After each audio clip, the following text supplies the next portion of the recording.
হিসাবে জান্নাত চলে যাবে, হিসাবই হবে না। ওই 70,000-এর যে বৈশিষ্ট্য আল্লাহ রাসূল দিয়েছেন, যে লা ইয়াতাতাইয়ারুন লা ইয়ারতাকুন, তারা রুকিয়া করে না, কুলক্ষণে বিশ্বাস করে না, লা ইয়াস্তারকুন, কারো কাছে চায় না করে, এই যে বৈশিষ্ট্যগুলো দিয়েছেন, এগুলো হচ্ছে যারা 100-তে 100 আল্লাহর গোলাম, আল্লাহর দাসত্ব, পৃথিবীর সরিষা সম পরিমাণ, চুল পরিমাণ আশঙ্কা ভীতি তাদের অন্তরে জায়গা করতে পারেনি, এই ধরনের 100-তে 100 তাওহীদে বিশ্বাসী যারা, এরাই বিনা হিসেবে জান্নাতে যাবে। 100-তে 100 সরিষা সম পরিমাণ এদিক ওদিক নাই। এইরকম তাওহীদে যারা বিশ্বাসী, পূর্ণাঙ্গ তাওহীদে যারা বিশ্বাসী, তাওহীদুল উলুহিয়াতে, তারা বিনা হিসাবে জান্নাতে চলে যাবে, এই ঘোষণা আল্লাহ রাসূলের দেওয়া। এরকম মানুষ খুব অল্প, খুব কম সংখ্যক। দুনিয়ার সব মানুষের মনেই কোনো না কোনো কিছুর দাসত্ব আছে, জিঞ্জির আছে, গোলামি আছে, এই জন্য বিনা হিসেবে যেতে পারবে না। তবে তারাই যেতে পারবে যারা 100-তে 100 পরিপূর্ণ তাওহীদে বিশ্বাসী।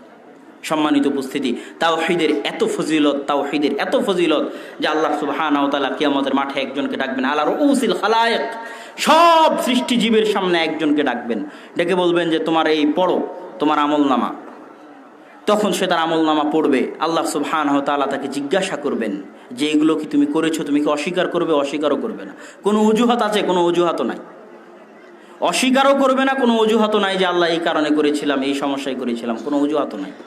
তখন আল্লাহ সুবহানাহু ওয়া তাআলা আরেকটা বেতাকা বের করতে বলবেন। ওই বেতাকা এক পাল্লায় রাখা হবে, তার সব গুনাহ আর এক পাল্লায় রাখা হবে।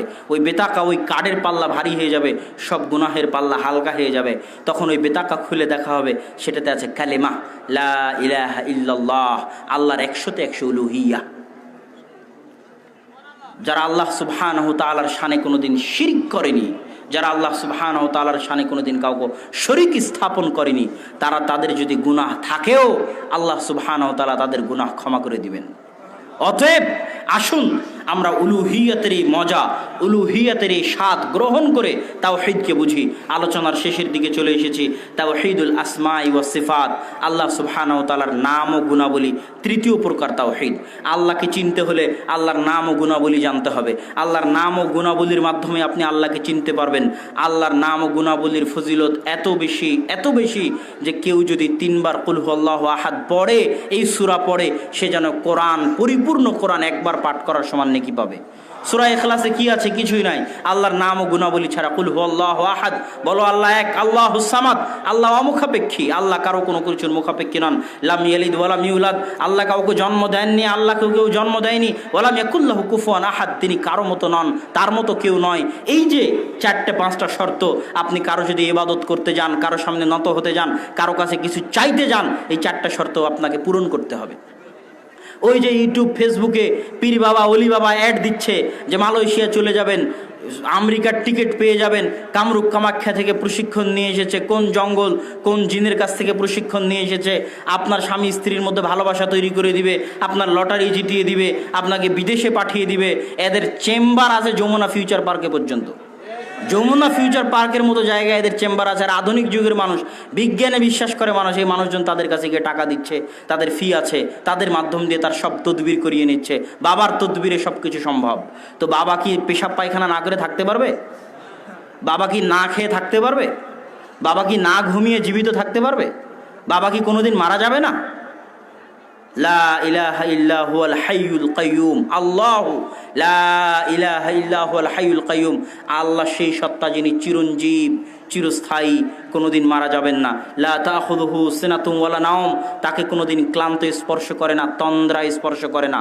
আল্লাহুস সামাদ, তিনি অমুখাপেক্ষী, তিনি ঘুমের মুখাপেক্ষী নন, তিনি পেশাব পায়খানার মুখাপেক্ষী নন, তিনি খাওয়ার মুখাপেক্ষী নন। তোমার এই বাবা কি পেশাব পায়খানা না করে থাকতে পারবে? না খেয়ে থাকতে পারবে? তো যে পেশাব পায়খানা না করে থাকতে পারবে না, না খেয়ে থাকতে পারবে না, চিরঞ্জীব, চিরস্থায়ী নয়, সে তোমার সরিষা সমপরিমাণ উপকার করতে পারবে না। বক্তব্যের শেষের দিকে চলে এসেছি। পৃথিবীর সব ধর্মের ব্যবসা চলে, পৃথিবীর সব ধর্মের ব্যবসা চলে মানুষকে এই ভয় দেখিয়ে যে তুমি অনেক বড় গুনাহগার, তুমি এত বড় গুনাহগার হয়ে আল্লাহর কাছে চাইবে কেমনে? তোমার জন্য ভায়া লাগবে, লিঙ্ক লাগবে, ওয়াস্তা লাগবে, মাধ্যম লাগবে, পীর বাবার মাধ্যম লাগবে, যাতে পীর বাবা তোমাকে জাহাজে করে কিয়ামতের মাঠে পার করিয়ে দিতে পারে। হিন্দুদের ঠাকুরের কাছে যান, আর খ্রিস্টানদের পাদ্রির কাছে যান, আর ইহুদিদের সিনাগগে যান, ইহুদিদের রাব্বির কাছে যান, সবার একই বক্তব্য, আপনি একা একা নিজে নিজে আল্লাহর কাছে কিছু চাইতে পারবেন না, এই ক্ষমতা আপনার নেই। এই জায়গাতেই সব বিজনেসের গোড়া, আর ইসলাম এটাই ভাঙতে এসেছে। ইসলামের সাফ কথা, আপনি আল্লাহর বান্দার, আল্লাহ আপনার সৃষ্টিকর্তা, আপনার সাথে আল্লাহর যোগাযোগ ডাইরেক্ট। যত বড় গুনাহগার হন, যত বড়, আপনি কি ওর চাইতে বড় গুনাহগার যে 99 জন মানুষকে হত্যা করে 100 জন মানুষকে হত্যা করে যাচ্ছে আল্লাহর কাছে ক্ষমা নিবে চায়? এখনো ক্ষমা চায়ও নি। এখনো ক্ষমা কি চেয়েছে? ও তো ক্ষমা চায়ও নি। 99 জন মানুষকে হত্যা করে এক আলেমের কাছে গেছে, বলছে ক্ষমা চাই, বলছে ক্ষমার কোনো রাস্তা নাই, ওকে হত্যা করে দিয়েছে। একজন বলেছে অমুক গ্রামে গেলে ক্ষমা পাওয়া যাবে, সেই গ্রামে যাচ্ছে, রাস্তার মধ্যে মৃত্যু চলে এসেছে, এখনো ক্ষমা চায়নি। আল্লাহর কাছে ক্ষমা চায়নি এমন একটা বান্দা যে মাত্র ইচ্ছা পোষণ করেছিল ক্ষমা চাইবে, তাকে ক্ষমা করার জন্য আল্লাহ জমিনকে বললেন, জমিন এই দিকে হয়ে যাও, ওই দিকে হয়ে যাও। ফেরেশতাদের বললেন, যেই জমিনের দিকে, যেই গ্রামের দিকে যাচ্ছিল ওটা যদি কাছে হয় তাহলে তাকে ক্ষমা করে দাও। আল্লাহর কাছে যে ক্ষমা চায়নি তাকে ক্ষমা করার জন্য আল্লাহ কৌশল অবলম্বন করলেন। ক্ষমার ইচ্ছা পোষণ করেছিল মাত্র। আপনি যত বড় গুনাহগার হন না কেন, যত বড় গুনাহগার হন না কেন, আল্লাহ আপনার ওই পীরের চাইতে, ওই বাবার চাইতে শতগুণ, লক্ষ গুণ আল্লাহ আপনাকে ভালোবাসে। ওরকম হাজারো লাখো কোটি পীর জানা করতে পারবে, আল্লাহ সুবহানাহু ওয়া তাআলা একাই তার চেয়ে বেশি করতে পারবে। আর আল্লাহ সুবহানাহু ওয়া তাআলা যদি না চান, ওই হাজার পীর একত্রিত হলেও কিছু করতে পারবে না। আল্লাহুম্মা লা মানি লিমা আতাইতা ওয়া লা মু'তি লিমা মানাতা। হে আল্লাহ, আপনি যদি কাউকে কিছু দিতে চান, পৃথিবীর কেউ কিছু ওটা দিতে বাধা দিতে পারবে না। আর আপনি যদি কাউকে কিছু দিতে না চান, আর সারা পৃথিবী মিলে যদি দিতে চায় তো দিতে পারবে না। তিনি হচ্ছেন আল্লাহ সুবহানাহু ওয়া তাআলা। আল্লাহর কাছে আপনি চাইবেন ডাইরেক্ট, কোনো পীরের রাস্তা লাগবে না, কোনো হুজুর, কোনো বাবার রাস্তা লাগবে না। এরা সব ব্যবসা করে, ব্যবসার জন্য এই মাধ্যম টিকিয়ে রেখেছে। আর কিয়ামতের মাঠে কেউ জাহাজ নিয়ে কাউকে পার করতে পারবে না। কিসের পীর বাবা, কিসের ওলি বাবা, আর কিসের মাজারের বাবা? কিয়ামতের মাঠে নবীরা থাকবে বিপদে। আদম আলাইহিস সালাতু ওয়াস সালাম আল্লাহর সাথে কথা বলার সাহস করবেন না। মুমিনরা গিয়ে আদম আলাইহিস সালাতু ওয়াস সালামকে বলবে, যান আল্লাহর সাথে কথা বলেন। আজ যেন আল্লাহ বিচার শুরু করে, বিচারের অপেক্ষায় থেকে থেকে মানুষ ক্লান্ত হয়ে যাবে, এত ক্লান্ত হয়ে যাবে, এত ক্লান্ত হয়ে যাবে যে জাহান্নামে চলে গেলেও রাজি আছি, তবুও বিচার হোক। বিচার যদি জাহান্নাম হয় তবুও বিচার হোক। বিচারের অপেক্ষায় থেকে মানুষ ক্লান্ত হয়ে যাবে। কিন্তু কে বলবে আল্লাহকে বিচারের মাঠে যে আল্লাহ বিচার শুরু করেন? এই সাহস কিয়ামতের মাঠে কারো হবে না। আদম বলবে, আমার সাহস নাই, যাও নূহ আলাইহিস সালামের কাছে। নূহ আলাইহিস সালাম বলবেন, আমার সাহস নাই, যাও মুসা আলাইহিস সালামের কাছে। মুসা আলাইহিস সালাম বলবেন, যাও, আমার সাহস নাই, ঈসা আলাইহিস সালামের কাছে। ঈসা আলাইহিস সালাম বলবেন, মুহাম্মদ সাল্লাল্লাহু আলাইহি সাল্লামের কাছে যাও। মুহাম্মদ সাল্লাল্লাহু আলাইহি ওয়াসাল্লাম আল্লাহর সাথে সরাসরি কথা বলার সাহস করবেন না। এটা আল্লাহর হায়বাত, এটা আল্লাহ সুবহানাহু ওয়া তাআলার আত্মমর্যাদা, এটা আল্লাহ সুবহানাহু ওয়া তাআলার আত্মসম্মান, এটা আল্লাহ সুবহানাহু ওয়া তাআলার গায়রাত। মুহাম্মদ সাল্লাল্লাহু আলাইহি ওয়াসাল্লাম কথা না বলে সরাসরি সিজদায় পড়ে যাবেন। কতক্ষণ সিজদায় থাকবেন এটা কেউ জানে না। আল্লাহ যতক্ষণ চাইবেন ততক্ষণ।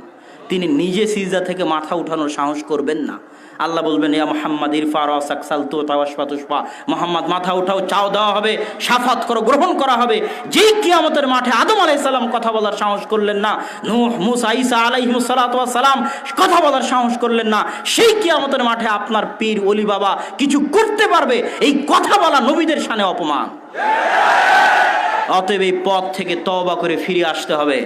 একমাত্র 100তে 100 উলুহিয়াতের দাবিদার আল্লাহ সুবহানাহু ওয়া তাআলা। যত পীরের দরগা আছে, যত মাজার আছে, এরা সব আল্লাহ সুবহানাহু ওয়া তাআলার উলুহিয়াতের বিরোধী। এগুলো থেকে মুসলমান যারা, তাদেরকে ফিরে এসে নতুন করে কালেমা পড়তে হবে, লা ইলাহা ইল্লাল্লাহ নতুন করে বুঝতে হবে। আল্লাহ সুবহানাহু ওয়া তাআলা আমাদের সেই তৌফিক দান করুক। আল্লাহুম্মা আমিন। সম্মানিত উপস্থিতি, বক্তব্যের শেষে আপনাদের নিকট দুটি আবেদন রেখে আমি আমার বক্তব্য শেষ করছি। একটা আবেদন হচ্ছে, যারা ব্রাহ্মণবাড়িয়ার মতো জায়গায় পবিত্র কোরআন এবং সহিহ হাদিসের দাওয়াত দিয়ে যাচ্ছেন, সেটা কসবা তাওহীদ ফাউন্ডেশনের অধীনে হোক অথবা আরও দিনী ভাই যারা কোরআন সুন্নাহ ফাউন্ডেশন, আমাদের জেদ্দার সাইদ ভাই সহ আরও যারা আছেন কোরআন সুন্নাহ ফাউন্ডেশনের অধীনে দাওয়াতি কাজ করছেন, আমি সকলকে, সেটা যে ফাউন্ডেশনের অধীনেই হোক, যারাই দাওয়াতি কাজে জড়িত আছেন, আজকের কসবা তাওহীদ ফাউন্ডেশনও এই বিশাল সম্মেলনের আয়োজন করেছে, সকলকে বলবো, আপনারা মসজিদ ভিত্তিক ইসলামের এই দাওয়াতকে প্রচার করুন। তাওহীদের এই দাওয়াতের প্রচারে এগিয়ে যান ইখলাসের সাথে। যদি ইখলাস না থাকে আপনার দাওয়াত টিকবে না, দাওয়াত হারিয়ে যাবে। যদি আপনার পিছনে টাকার লোভ থাকে, নেতৃত্বের লোভ থাকে, ক্ষমতার লোভ থাকে, সম্মানের লোভ থাকে, কমিটির ভয় থাকে, নেতা নেত্রীর ভয় থাকে, আপনি দাওয়াতের মাঠে টিকতে পারবেন না। আপনার দাওয়াত সাময়িক মানুষকে আনন্দ দিতে পারে, সাময়িক মানুষের কাছে জনপ্রিয় হয়ে যেতে পারে, কিন্তু স্থায়ী কোনো কার্যকর বলে গণ্য হবে না। আপনার দাওয়াত তখনই স্থায়ী হবে যখন আপনি ইখলাসের সাথে দাওয়াত দিবেন। আর দাওয়াত দিতে গিয়ে সবচেয়ে সবচেয়ে যেটা বেশি মাথায় রাখতে হবে সেটা হচ্ছে কাউকে আঘাত দিয়ে কথা বলা যাবে না। আঘাত দিয়ে কথা বললে দাওয়াতের পরিবেশ নষ্ট হয়ে যায়। আঘাত দিয়ে কথা বলা যাবে না। আল্লাহ রাসূল সাল্লাল্লাহু আলাইহি ওয়াসাল্লাম চাইলে হিরাক্লিয়াসকে বলতে পারতেন, হিরাক্লিয়াস, হে কাফের হিরাক্লিয়াস, তুমি ইসলাম গ্রহণ করো। আল্লাহ রাসূল এটা বলেননি। আল্লাহ রাসূল বলেছেন, আযীম আর রোম, হে রোমের মহান সম্রাট, তোমাকে ইসলাম গ্রহণের দাওয়াত দিচ্ছি। তাকে মহান সম্রাট বলে আল্লাহ রাসূল ক্ষমা দেখিয়ে তার সম্মান দেখিয়েছেন। মুসা আলাইহিস সালাতু ওয়াস সালামকে আল্লাহ বলেননি যে যাও ফেরাউনকে গিয়ে বলে, এই ফেরাউন, এই কাফের ফেরাউন, মুশরিক ফেরাউন, তুই যদি ইসলাম গ্রহণ না করিস এই করবো সেই করবো, ইসলাম গ্রহণ কর। তা না বলে আল্লাহ বলেছেন তুমি নরম ভাষায় ফেরাউনের সাথে কথা বলবে। অত বড় কাফের হওয়ার পরেও, অত বড় পাপিষ্ঠ হওয়ার পরেও আল্লাহ নরম ভাষায় কথা বলতে বলেছেন। তাই আপনারা যেহেতু ব্রাহ্মণবাড়িয়াতে আছেন, আশেপাশে যারা আছে, যতার যেই হোক না কেন, তাদের সাথে নরম ভাষায় আন্তরিকতার সাথে আপনাদেরকে দাওয়াতি কাজ করতে হবে, ইখলাসের সাথে দাওয়াতি কাজ করতে হবে, জীবন বাজি রেখে দাওয়াতি কাজ করতে হবে। আর আপনাদের সকলের প্রাণের প্রিয় প্রতিষ্ঠান আল জামিয়া সালাফিয়া রূপগঞ্জ নারায়ণগঞ্জে আগামী 4-5 মার্চ রোজ বৃহস্পতি শুক্রবার সালাফি কনফারেন্স, আমার পক্ষ থেকে, আব্বুর পক্ষ থেকে, জামিয়া সালাফিয়ার পক্ষ থেকে আপনাদের সকলের দাওয়াত থাকলো। আশা করি ইনশাল্লাহ যাবেন। কি বলেন? ইনশাআল্লাহ। আল্লাহ সুবহানাহু ওয়া তাআলা আপনাদেরকে কবুল করুক। যাওয়ার সময় মাসিকুল ইতিসাম এবং আমার একটা নতুন বই রিজিক যদি থাকে তাহলে নিয়ে যাওয়ার চেষ্টা করবেন। আল্লাহ সুবহানাহু ওয়া তাআলা আমাদের সকলকে তাওহীদ বুঝে তাওহীদের উপর যেন আল্লাহ আমাদের মৃত্যু দান করে, আল্লাহুম্মা আমিন। এবং সকল মুসলমানকে যেন আল্লাহ তাওহীদ বুঝার তৌফিক দান করে, আল্লাহুম্মা আমিন। ওয়া আখিরু দাওয়ানা আনিল হামদুলিল্লাহি রাব্বিল আলামিন। আসসালামু আলাইকুম ওয়া রাহমাতুল্লাহি ওয়া বারাকাতুহু। আলহামদুলিল্লাহ, এতক্ষণ পর্যন্ত আমরা শেখ আব্দুল্লাহ বিন আব্দুর রাজ্জাক সাহেবের জবান থেকে তাওহীদুল শিরকের পরিচয় নিয়ে গুরুত্বপূর্ণ আলোচনা করছিলাম। এই মুহূর্তে আপনাদের সম্মুখে সংযুক্ত দোয়া নিতে অল্প সময়ে আমাদের আজকের এই সম্মেলনের বিশেষ অতিথি জনাব এমরুদ্দিন জেল, মেয়র কসবা পৌরসভা, সংক্ষিপ্ত সময় একটু কথা বলে দোয়া নেবেন।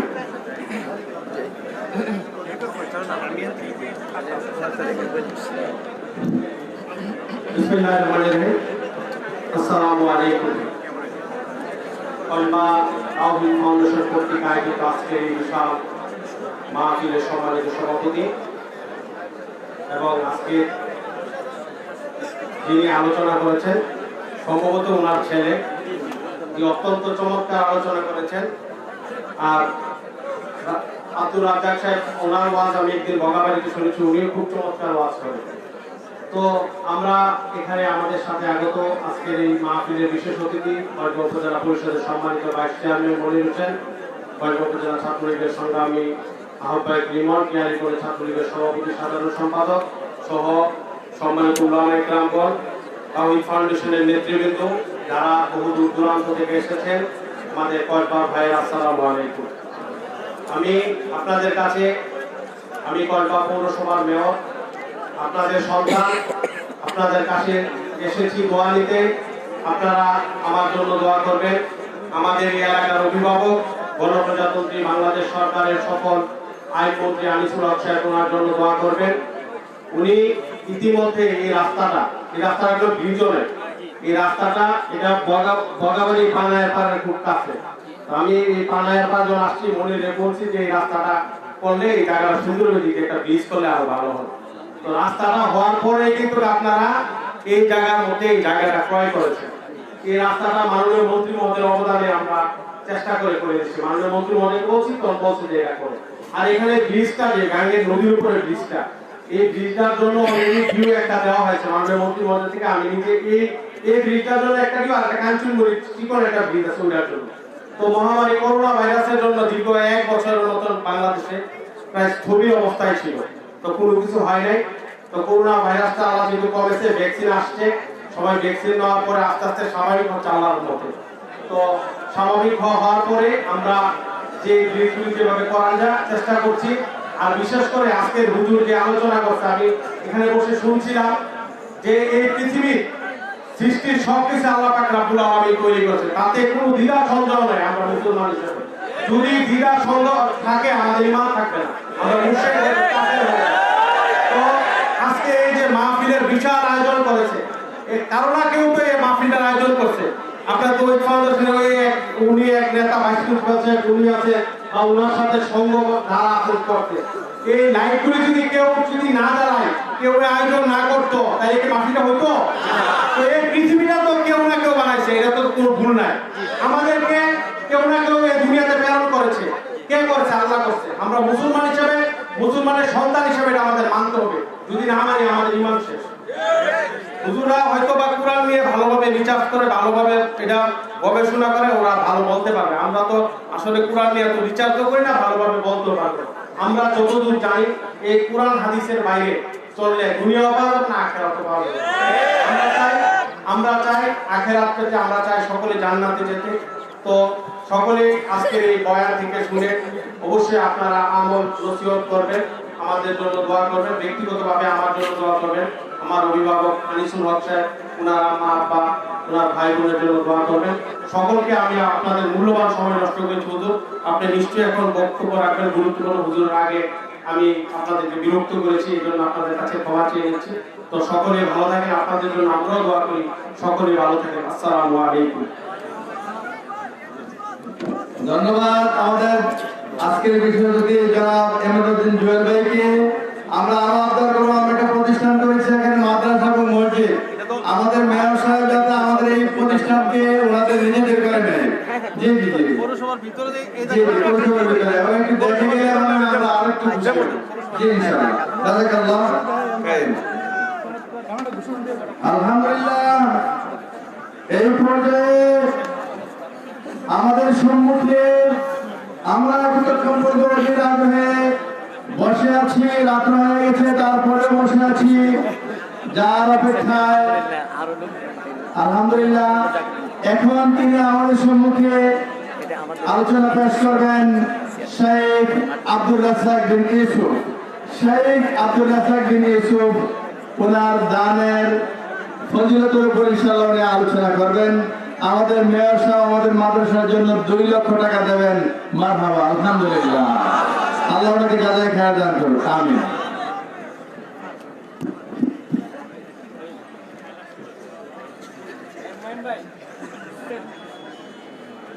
আসসালামু আলাইকুম ওয়া রাহমাতুল্লাহ।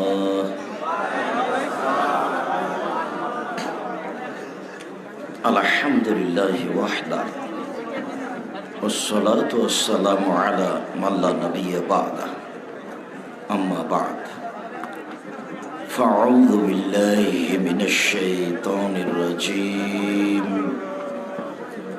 يمحق الله الربا ويربي الصدقات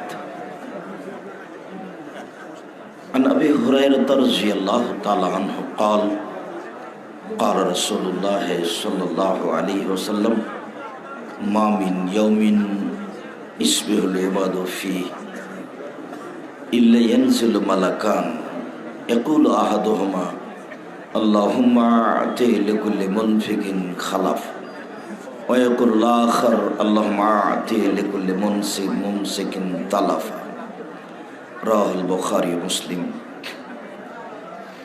সম্মানিত উপস্থিতি, প্রশংসা আল্লাহর জন্য, শান্তি অবতীর্ণ হোক আল্লাহর রাসূলের উপর সাল্লাল্লাহু আলাইহি ওয়াসাল্লাম।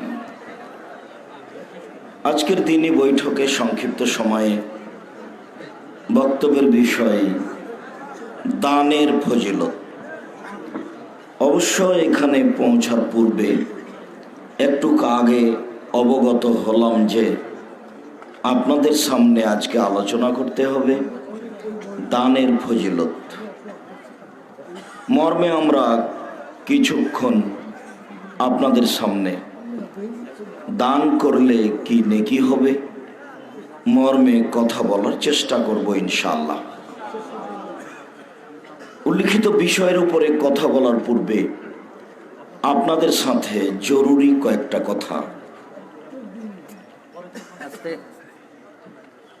তার প্রথম কথা হচ্ছে, যারা আপনারা স্টেজে আছেন আপনাদের চেয়ারগুলি পিছে করে নিতে হবে, আর তোমরা কেউ উপরে থাকতে পাবা না, হয় স্থান ছেড়ে দিতে হবে, নাহলে নিচে বসো।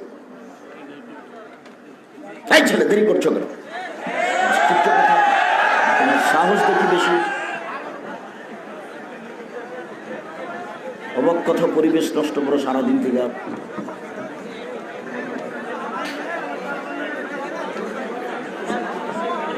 তোমরা নিজের স্থান থেকে সরে নিচে বসে তোমাদের প্রয়োজনীয় কাজগুলি করতে থাকো।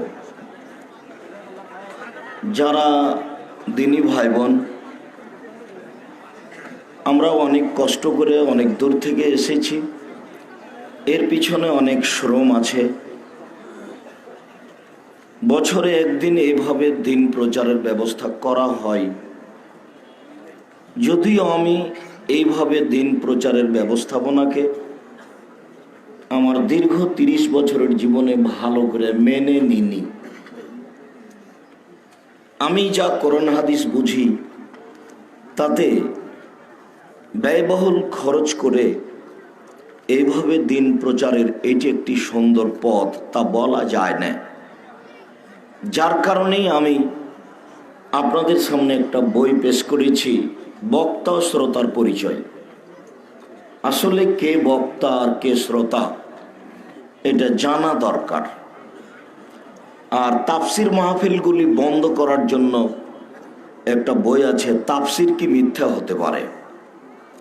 আমার বিদ্যা তেমন নয়, ভাঙাচোরা বিদ্যা দিয়ে জাতির সামনে কিছু দিন ধর্মের সঠিক দিক নির্দেশনা দিতে চাই। জায়গার তুলনায় আপনাদের উপস্থিতি অনেক বেশি, এরপরেও আমি আব্দুর রাজ্জাক বিন ইউসুফ আপনাদের একজন দিনী ভাই হিসেবে আমার বিনীত অনুরোধ, আপনাদের চলাচল বন্ধ করে, দোকানপাট বন্ধ করে, রাস্তাঘাটে যারা আছেন তাদের এসব কর্ম নোংরা নীতি ত্যাগ করে সামনে এসে, পাশে এসে অল্প কিছুক্ষণ সময় কথা বলার, শোনার চেষ্টা করুন। যদিও আব্দুল্লাহর কথা বলার পরে আমার কথা বলার মতো বাস্তব হিসাব নিকেশ কমে যায়, যার কারণে আমি মাঝে মধ্যে বলতে থাকি যে আপনারা একটু আব্দুল্লাহ, আব্দুর রহমান, আব্দুর রহিম ওদের জন্য দোয়া করবেন, ওদের উপরে যেন মানুষের হিংসার দৃষ্টি না পড়ে। আল্লাহ তাআলা হিংসুকের হিংসা থেকে আশ্রয় চাইতে বলেছে। যারা হিংসা করে, আল্লাহ তুমি তাদের হিংসা হতে আমাকে বাঁচাও। সূরা ফালাকে কথাটি এসেছে মর্মে আপনারা দোয়া করবেন, তারাকে যেন সত্য সত্য আল্লাহ দ্বীনের খাদেম হিসাবে কবুল করেন। আমি নিজের ছেলে হিসেবে বলি না, আমি জাতির সম্পদ হিসেবে বলি যে জাতি যেন তাদের কাছে উপযুক্ত খিদমত পাওয়ার জন্য, দ্বীনের সেবা পাওয়ার জন্য একটু আল্লাহ তাআলার কাছে আবেদন পেশ করে, আল্লাহ তুমি তাদের কবুল করো। তাহলে তাদের জন্য দ্বীন প্রচার করা পথ ঘাট সহজ হবে। মর্মে আপনারা আপনাদের প্রয়োজন ত্যাগ করে অল্প কিছু সময় বসে কথা শোনার চেষ্টা করুন। আমি তেমন কিছু না পারলেও কিছু না কিছু উপকার করবই করব ইনশাআল্লাহ। আর এই রাস্তায় চলাচল করে আজকে দোকানপাটে কিছু খেয়ে নিয়ে এটা কি করবেন? এতে কি হবে? বুদ্ধি কি আসলে নির্বাচন করে কমে গেল?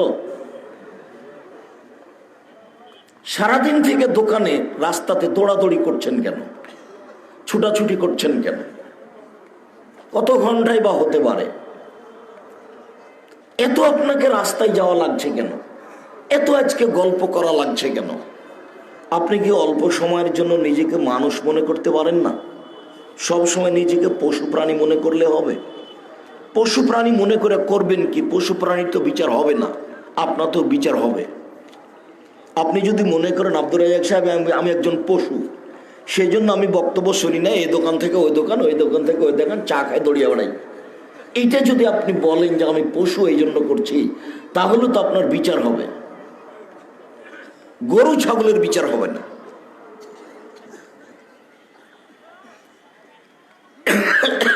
মর্মে আমার অনুরোধ, এইটি আমার প্রথম কথা। দ্বিতীয় কথা হলো, রাসূল সাল্লাল্লাহু আলাইহি সাল্লাম যে আলেম ওলামাদের ব্যাপারে একটা জোরালো আলোচনা পেশ করেছেন, এই আলোচনা প্রত্যেক আলেমকে দাম দিতে হবে। আল্লাহ নবী বললেন যে বাল্লিগু আন্নী বলা আয়া, পৃথিবীর মানুষ আমার একটা কথা জানা থাকলে অন্যকে বলো। এটা আল্লাহর নবীর আদেশ। পেশাব পায়খানায় গেলে তুমি শিখেছ যে বলতে হয় আল্লাহুম্মা ইন্নী আউযু বিকা মিনাল খুবুসি ওয়াল খাবাইস, আমি অপবিত্র জিন জিন্নি থেকে বাঁচতে চাচ্ছি। টয়লেটে পেশাব পায়খানাতে জিনেরা থাকে, এ কথা আল্লাহ নবী বলছেন, যার কারণে এই দোয়া পড়তে হবে।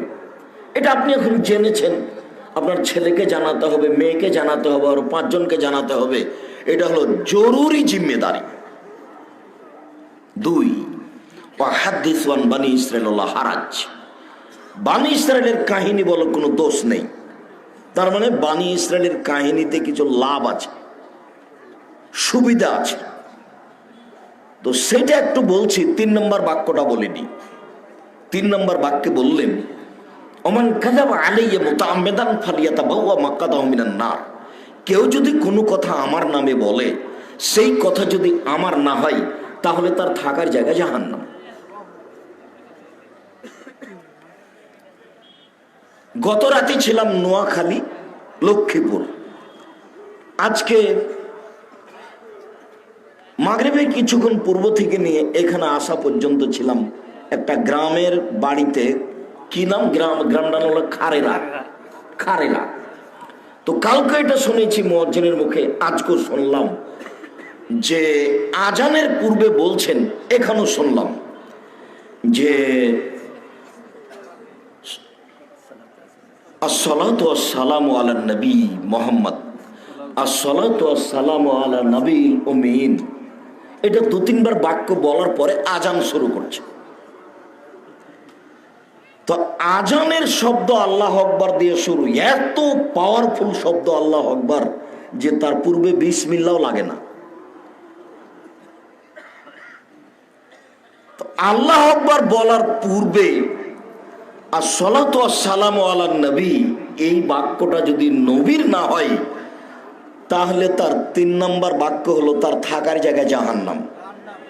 হুজুর যত বড়ই হোক, মুয়াজ্জিন যত বড়ই হোক, পাগড়ি যত বড়ই হোক, জুব্বা যত বড়ই হোক, পীর যত বড়ই হোক, পীর কেন, উমারের যদি কোনো উলট পালট বাক্য হয়, বিচার মানে টিকার কোনো পথ নেই।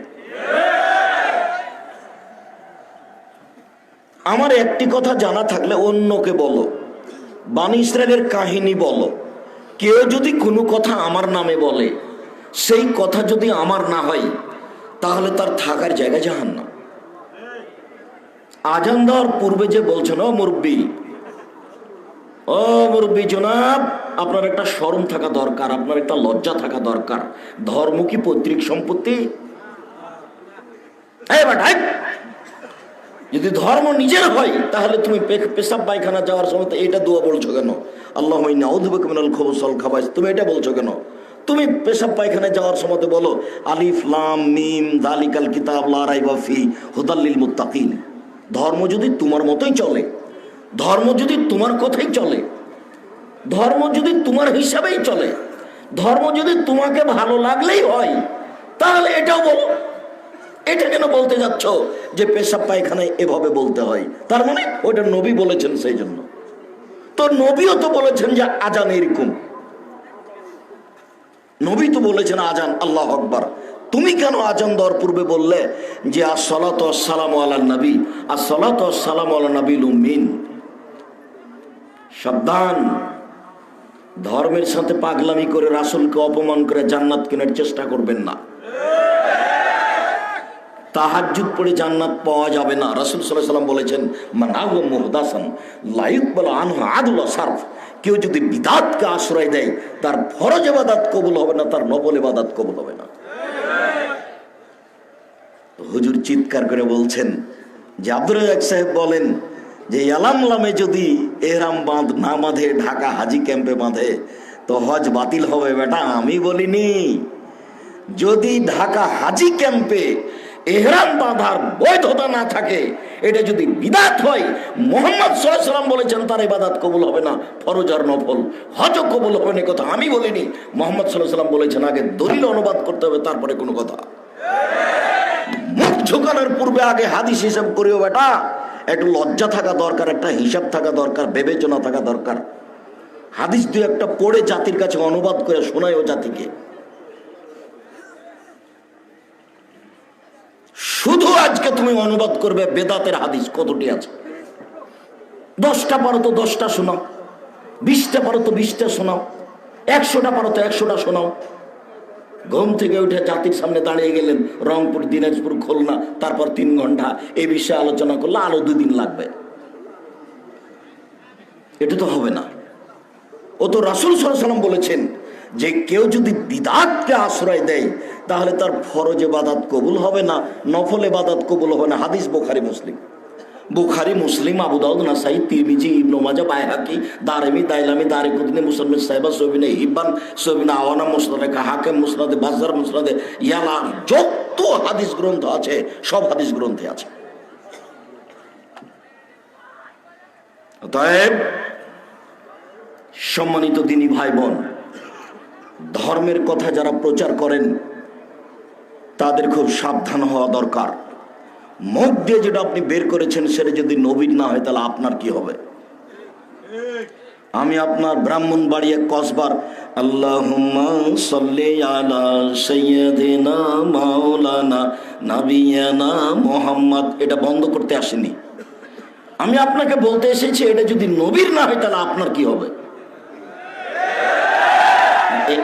এইটুকু আপনাকে বলতে এসেছি। আপনি মানলেন কি আর না মানলেন কি?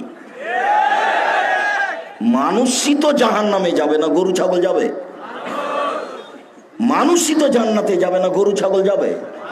গরু ছাগল যাবে না, মানুষই যাবে। মানুষের জন্য জাহান্নাম রেডি, মানুষের জন্য জান্নাত রেডি। তা আপনি ইবাদত করে জাহান্নামে যেতে চাচ্ছেন, যান। মুহাম্মদ সাল্লাল্লাহু আলাইহি ওয়াসাল্লামকে অপমান করলে জাহান্নাম তো হবে, জান্নাত তো হবে না। ইবাদত কম করে জান্নাত হবে। জান্নাতে যায়নি তার আগেই ঘোষণা জান্নাত। একটা লোক এসে বলছে যে দুল্লানি আল আমালিন, এই যে আমিল তো দাখালতুল জান্নাতা, আমাকে একটা আমলের কথা বলেন, আমি যদি আমলটা করতে পারি তাহলে জান্নাতে চলে যাব। তখন আল্লাহ রাসূল বলছেন যে 5 ওয়াক্ত সালাত আদায় করো, ফরজ সিয়াম আদায় করো, যাকাত দাও, হজ করো, এরকম কয়েকটা কথা বলতে লোকটা এবার চলে যাচ্ছে আর বলছে, ওয়াল্লাহি আল্লাহর কসম লা জাদালা হাজা ওয়ালা আন কসমিন, আল্লাহর কসম আমি এর কমও করব না, এর বেশিও করব না। আল্লাহর কসম এর কমও করব না, এর বেশিও করব না। জানেন কি, ও জোহরের 6 রাকাত সুন্নাত পড়বে না, ও ফজরের 2 রাকাত সুন্নাত পড়বে না। বলছে আল্লাহর কসম আমি এর কমও করব না, এর বেশিও করব না। তাহাজ্জুদও পড়বে না। তখন আল্লাহ রাসূল বলছেন, মান সাররা ইয়ানজুরা ইলাল জান্নাহ ফালিয়ানজুর ইলা হাজা। শোনো শোনো শোনো শোনো, কেউ যদি জান্নাতি দেখতে চাও, এই দেখো এই লোকটা জান্নাতি, এই দেখো এই লোকটা জান্নাতি। হাদিস বুখারী মুসলিম। রাসূল সাল্লাল্লাহু আলাইহি সাল্লামের সুন্নাতকে মেনে চললে ফলাফল সহজ। রাসূল সাল্লাল্লাহু আলাইহি সাল্লামের সুন্নাতকে মেনে না চললে ফলাফল ভয়াবহ। পৃথিবীর মানুষ, আমার একটি কথা জানা থাকলে অন্যকে বলো। 2, বনী ইসরায়েলের কাহিনী বলো। 3, কেউ যদি কোনো কথা আমার নামে বলে, সেই কথা যদি আমার না হয়, তাহলে তার থাকার জায়গা জাহান্নাম। এখন মুকশিদুল মুমিনিনের বইয়ের প্রথম দিকে আছে, কে যদি 1 ওয়াক্ত নামাজ কাজা করে তাহলে 80 হোক বা জাহান্নামে থাকতে হবে। এইবার ও যদি এখন রাসূলের কথা না হয়, তাহলে ধর্ম তো সহজ নয়। আপনি যেভাবে মনে করেছেন সেভাবে নয়। ধর্ম একজন মানুষের নামে চলে, একজন মানুষের কথাতে চলে, যার নাম মুহাম্মদ সাল্লাল্লাহু আলাইহি সাল্লাম। পৃথিবীর কোনো মানুষ দিয়ে চলে না ধর্ম। আব্দুর রাজাক সাহেব মধ্যের বাক্যটা যে বললেন বানি ইসরায়েলের কাহিনী, ওখান থেকে আমাদের একটু বলেন তো বানি ইসরায়েলের কাহিনী বলতে কি। তো একটু দেখেন তাহলে বানি ইসরায়েলের কাহিনী বলতে কি। যেমন হাজার হাজার বছর পূর্বের কোনো কাহিনী যেটা আমাদের উপকারে আসবে, তার নাম বানি ইসরায়েলের কাহিনী। অবশ্যই তা সত্য হতে হবে, মিথ্যে যদি হয় তাহলে আবার হুজুর জাহান্নামে গেছে। তো সত্য কাহিনী কি? আবু হুরায়রা রাদিয়াল্লাহু তাআলা আনহু বলেন, রাসূল সাল্লাল্লাহু আলাইহি সাল্লাম বলেছেন, লাম ইয়াতাকাল্লাম ফিল মাহাদি ইল্লা সালাসা। পৃথিবীতে মাত্র 3 জন দুধের বাচ্চা মায়ের কোলে কথা বলেছে। দুধ খেতে খেতে শিশু বাচ্চা মায়ের কোলে কথা বলেছে। এক নম্বর হলো ঈসা আলাইহিস সালাম। দুধের বাচ্চা মানব সমাজে নিয়ে এসেছেন মারিয়াম। জনগণ দেখে বলছে, ছি ছি ছি ছি ছি ছি, এর বাপ কত ভালো মানুষ, এর মা কত ভালো মানুষ, এর জেনার সন্তান নিয়ে এসেছে। কার সাথে ধরা পড়ে জেনার সে সন্তান নিয়ে এসেছে, অবৈধ সন্তান নিয়ে এসেছে। ছি ছি ছি ছি, এর বাপ কত ভালো মানুষ, এর মা কত ভালো মানুষ। উনি নিজেও বলছিলেন যে আমি সন্তান জাতিকে কি দিয়ে বুঝাবো, কুনতু নাসিয়া মানসিয়া, আমি যদি মিটে যেতাম সমাজ থেকে, কেউ জানতো না যে পৃথিবীতে মারিয়াম আছে, আমি যদি এরকম হয়ে যেতাম তাহলে কত ভালো হতো। আমি জাতিকে কি দিয়ে বুঝাবো যে এটা আমার সন্তান, আমার যে স্বামী নাই। যখন জিবরাইল বললেন যে আপনার একটা সন্তানের খবর দিতে এসেছি, তখন মারিয়াম বললেন, আন্নালি গোলাম, আমার সন্তান কি করে হতে পারে, লাম ইয়ামসাসনি বাশারুন আলামাকু বাগিয়া, আমার বিবাহ হয়নি, আমি ব্যভিচারিণীও নই, আমার সন্তান কি করে হতে পারে, আমার বিবাহ হয়নি, আমি ব্যভিচারিণীও নই, আমার সন্তান কি করে হতে পারে। তখন আগন্তুক জিবরাইল বলছেন, একুল রব্বুকা আলাইহি হাইয়্যান, আরে তোমার প্রতিপালক বলছে যে এটা আমার কাছে একেবারেই সহজ। আমি তো বাপ মা ছাড়াই আদমকে তৈরি করেছি, আর ঈসাকে করেছি বাপ ছাড়া মাকে দিয়ে, এটা আমার কাছে কোনো ব্যাপার নয়, আমি বললেই হয়ে যায়, কুন ফায়াকুন হয়ে যায়। এটা আপনার প্রতিপালক বলছে। তো সন্তান হয়ে গেল, এখন জাতিকে বুঝাবে কি দিয়ে? বুঝাতে পারে না। এখন সব জাতিকে ইশারা করছে এদিকে, বাচ্চাটাকে কথা বলে। তখন বাচ্চা বলছে, ইন্নী আব্দুল্লাহ আনা নবী, আমি হচ্ছে আল্লাহর বান্দা, আমি হচ্ছে নবী। দুধের বাচ্চা কথা বলছে। 2 ওয়াকানা রাজুলুন ফি বানি ইসরাইল ইকুল লাহু জুরাইজ। আজ থেকে হাজার হাজার বছর পূর্বে একটা লোক ছিল যার নাম ছিল জোরাইজ। ইসল্লি ফি সাওমাতিহি, সে তার গির্জা ঘরে ইবাদত করছিল। ফাজাতহু উম্মুহু, তখন তার মা চলে আসলো। ফাদাতহু, তার মা তাকে ডাকলো, জোরাইজ জোরাইজ, তার মা তাকে ডাকলো। তখন সে মনে মনে বলতে লাগলো, উজিবা উসাল্লি, এখন আমি আমার মায়ের ডাকে সাড়া দিব না সলাত আদায় করব, আমি আমার মায়ের ডাকে সাড়া দিব না সলাত আদায় করব, এরকম একটু বলতে বলতে দেরি হয়ে গেছে। তখন তার মা বলছে, আল্লাহুম্মা লা তুমি তুরিয়া ওয়াজুহাল মুমেশা, আল্লাহ তুমি আমার এই ছেলের মরণ দিও না পতিতালয়ের মহিলার মুখ দেখা পর্যন্ত। আল্লাহ এই ছেলে যেন না মরে কোন একটা বদ মহিলার সাথে দুর্ঘটনা না হয়ে। মা বলে চলে গেলে। একটুতে মার মন খারাপ। যেতে না যেতেই ফাতার রাদিয়াল্লাহু ইমরা, একজন মহিলা এসে তাকে বলছে যে আপনি আমার সাথে জেনা করেন। ফাআবা, তিনি তখন মুখটা ঘুরিয়ে বলছেন, ছি ছি ছি ছি ছি ছি, তুমি বলো কি, তুমি আমার সাথে জেনার কথা বলো মানে? ফাতাতি রাইয়া, তখন মহিলা এক রাখালের কাছে আসলো। ফামকানাতহু, মহিলা রাখালকে চেপে ধরলো, তার সাথে অন্যায় করলো। ফাওয়ালাদাত গোলামান, তার সাথে জেনাই করে একটা সন্তান জন্ম দিল। সন্তান যখন জন্ম নিল তখন মহিলা বলল যে হুয়া মিন জোরাইজ, এই বাচ্চাটা হলো জোরাইজের। ফাতাহু, জনগণ গির্জা ঘরের পাশে আসলো। ফাকাসসারুহ, তার গির্জা ঘরকে ভেঙে একবারে ধুলা ধুলা খান খান করে দিল। ওয়ানজালুহ, তারা তাকে গির্জা ঘর থেকে টেনে হেঁচড়ে রাস্তায় নামিয়ে দিল। ওয়াসাব্বুহ, তারা তাকে অকথ্য ভাষায় গালি দিতে লাগলো, যার যা মনে লাগে।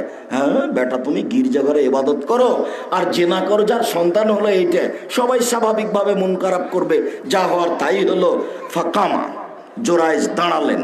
ফাতাওয়াদ্দা, ওযু করলেন। ওয়াসাল্লা রাকাতাইন, 2 রাকাত সালাত আদায় করলেন। ফা আতাল গোলামা, এবার দুধের বাচ্চার কাছে আসলেন। দুধের বাচ্চার কাছে এসে বলছেন, মানাবুকা, ও দুধের বাচ্চা, বলো তো তোমার বাপকে? তখন দুধের বাচ্চা বলছে, আবিয়া রাই, আমার বাপ হচ্ছে রাখাল। কালো জনগণ বলল, নাবনি সৌমাতা কাবি ধাব, শোনেন জোরাইজ, আপনার গির্জাঘর আমরা স্বর্ণ দিয়ে বানিয়ে দেব। তখন জোরাইজ বললেন, লা ইল্লাদ্দিন, আমার গির্জাঘর স্বর্ণ দিয়ে বানাতে হবে না, মাটি দিয়ে বানাতে হবে, যাহাই ছিল তাহাই করিতে হইবে। হাদিস মুসলিম।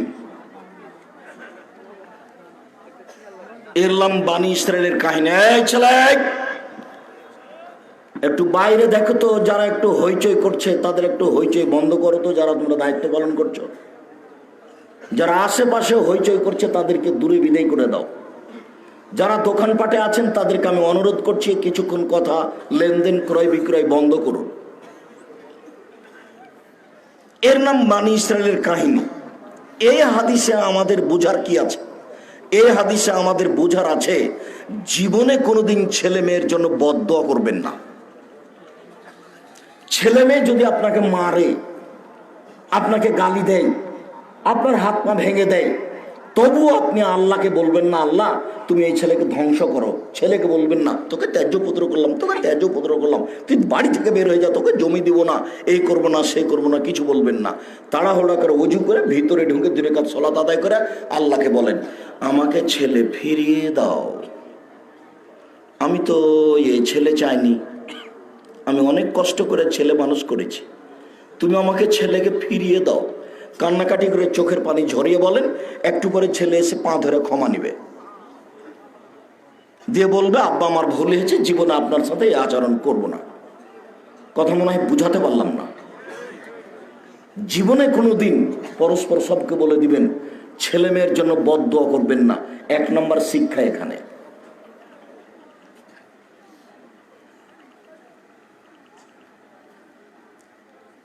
দুই নম্বর শিক্ষা হলো এই,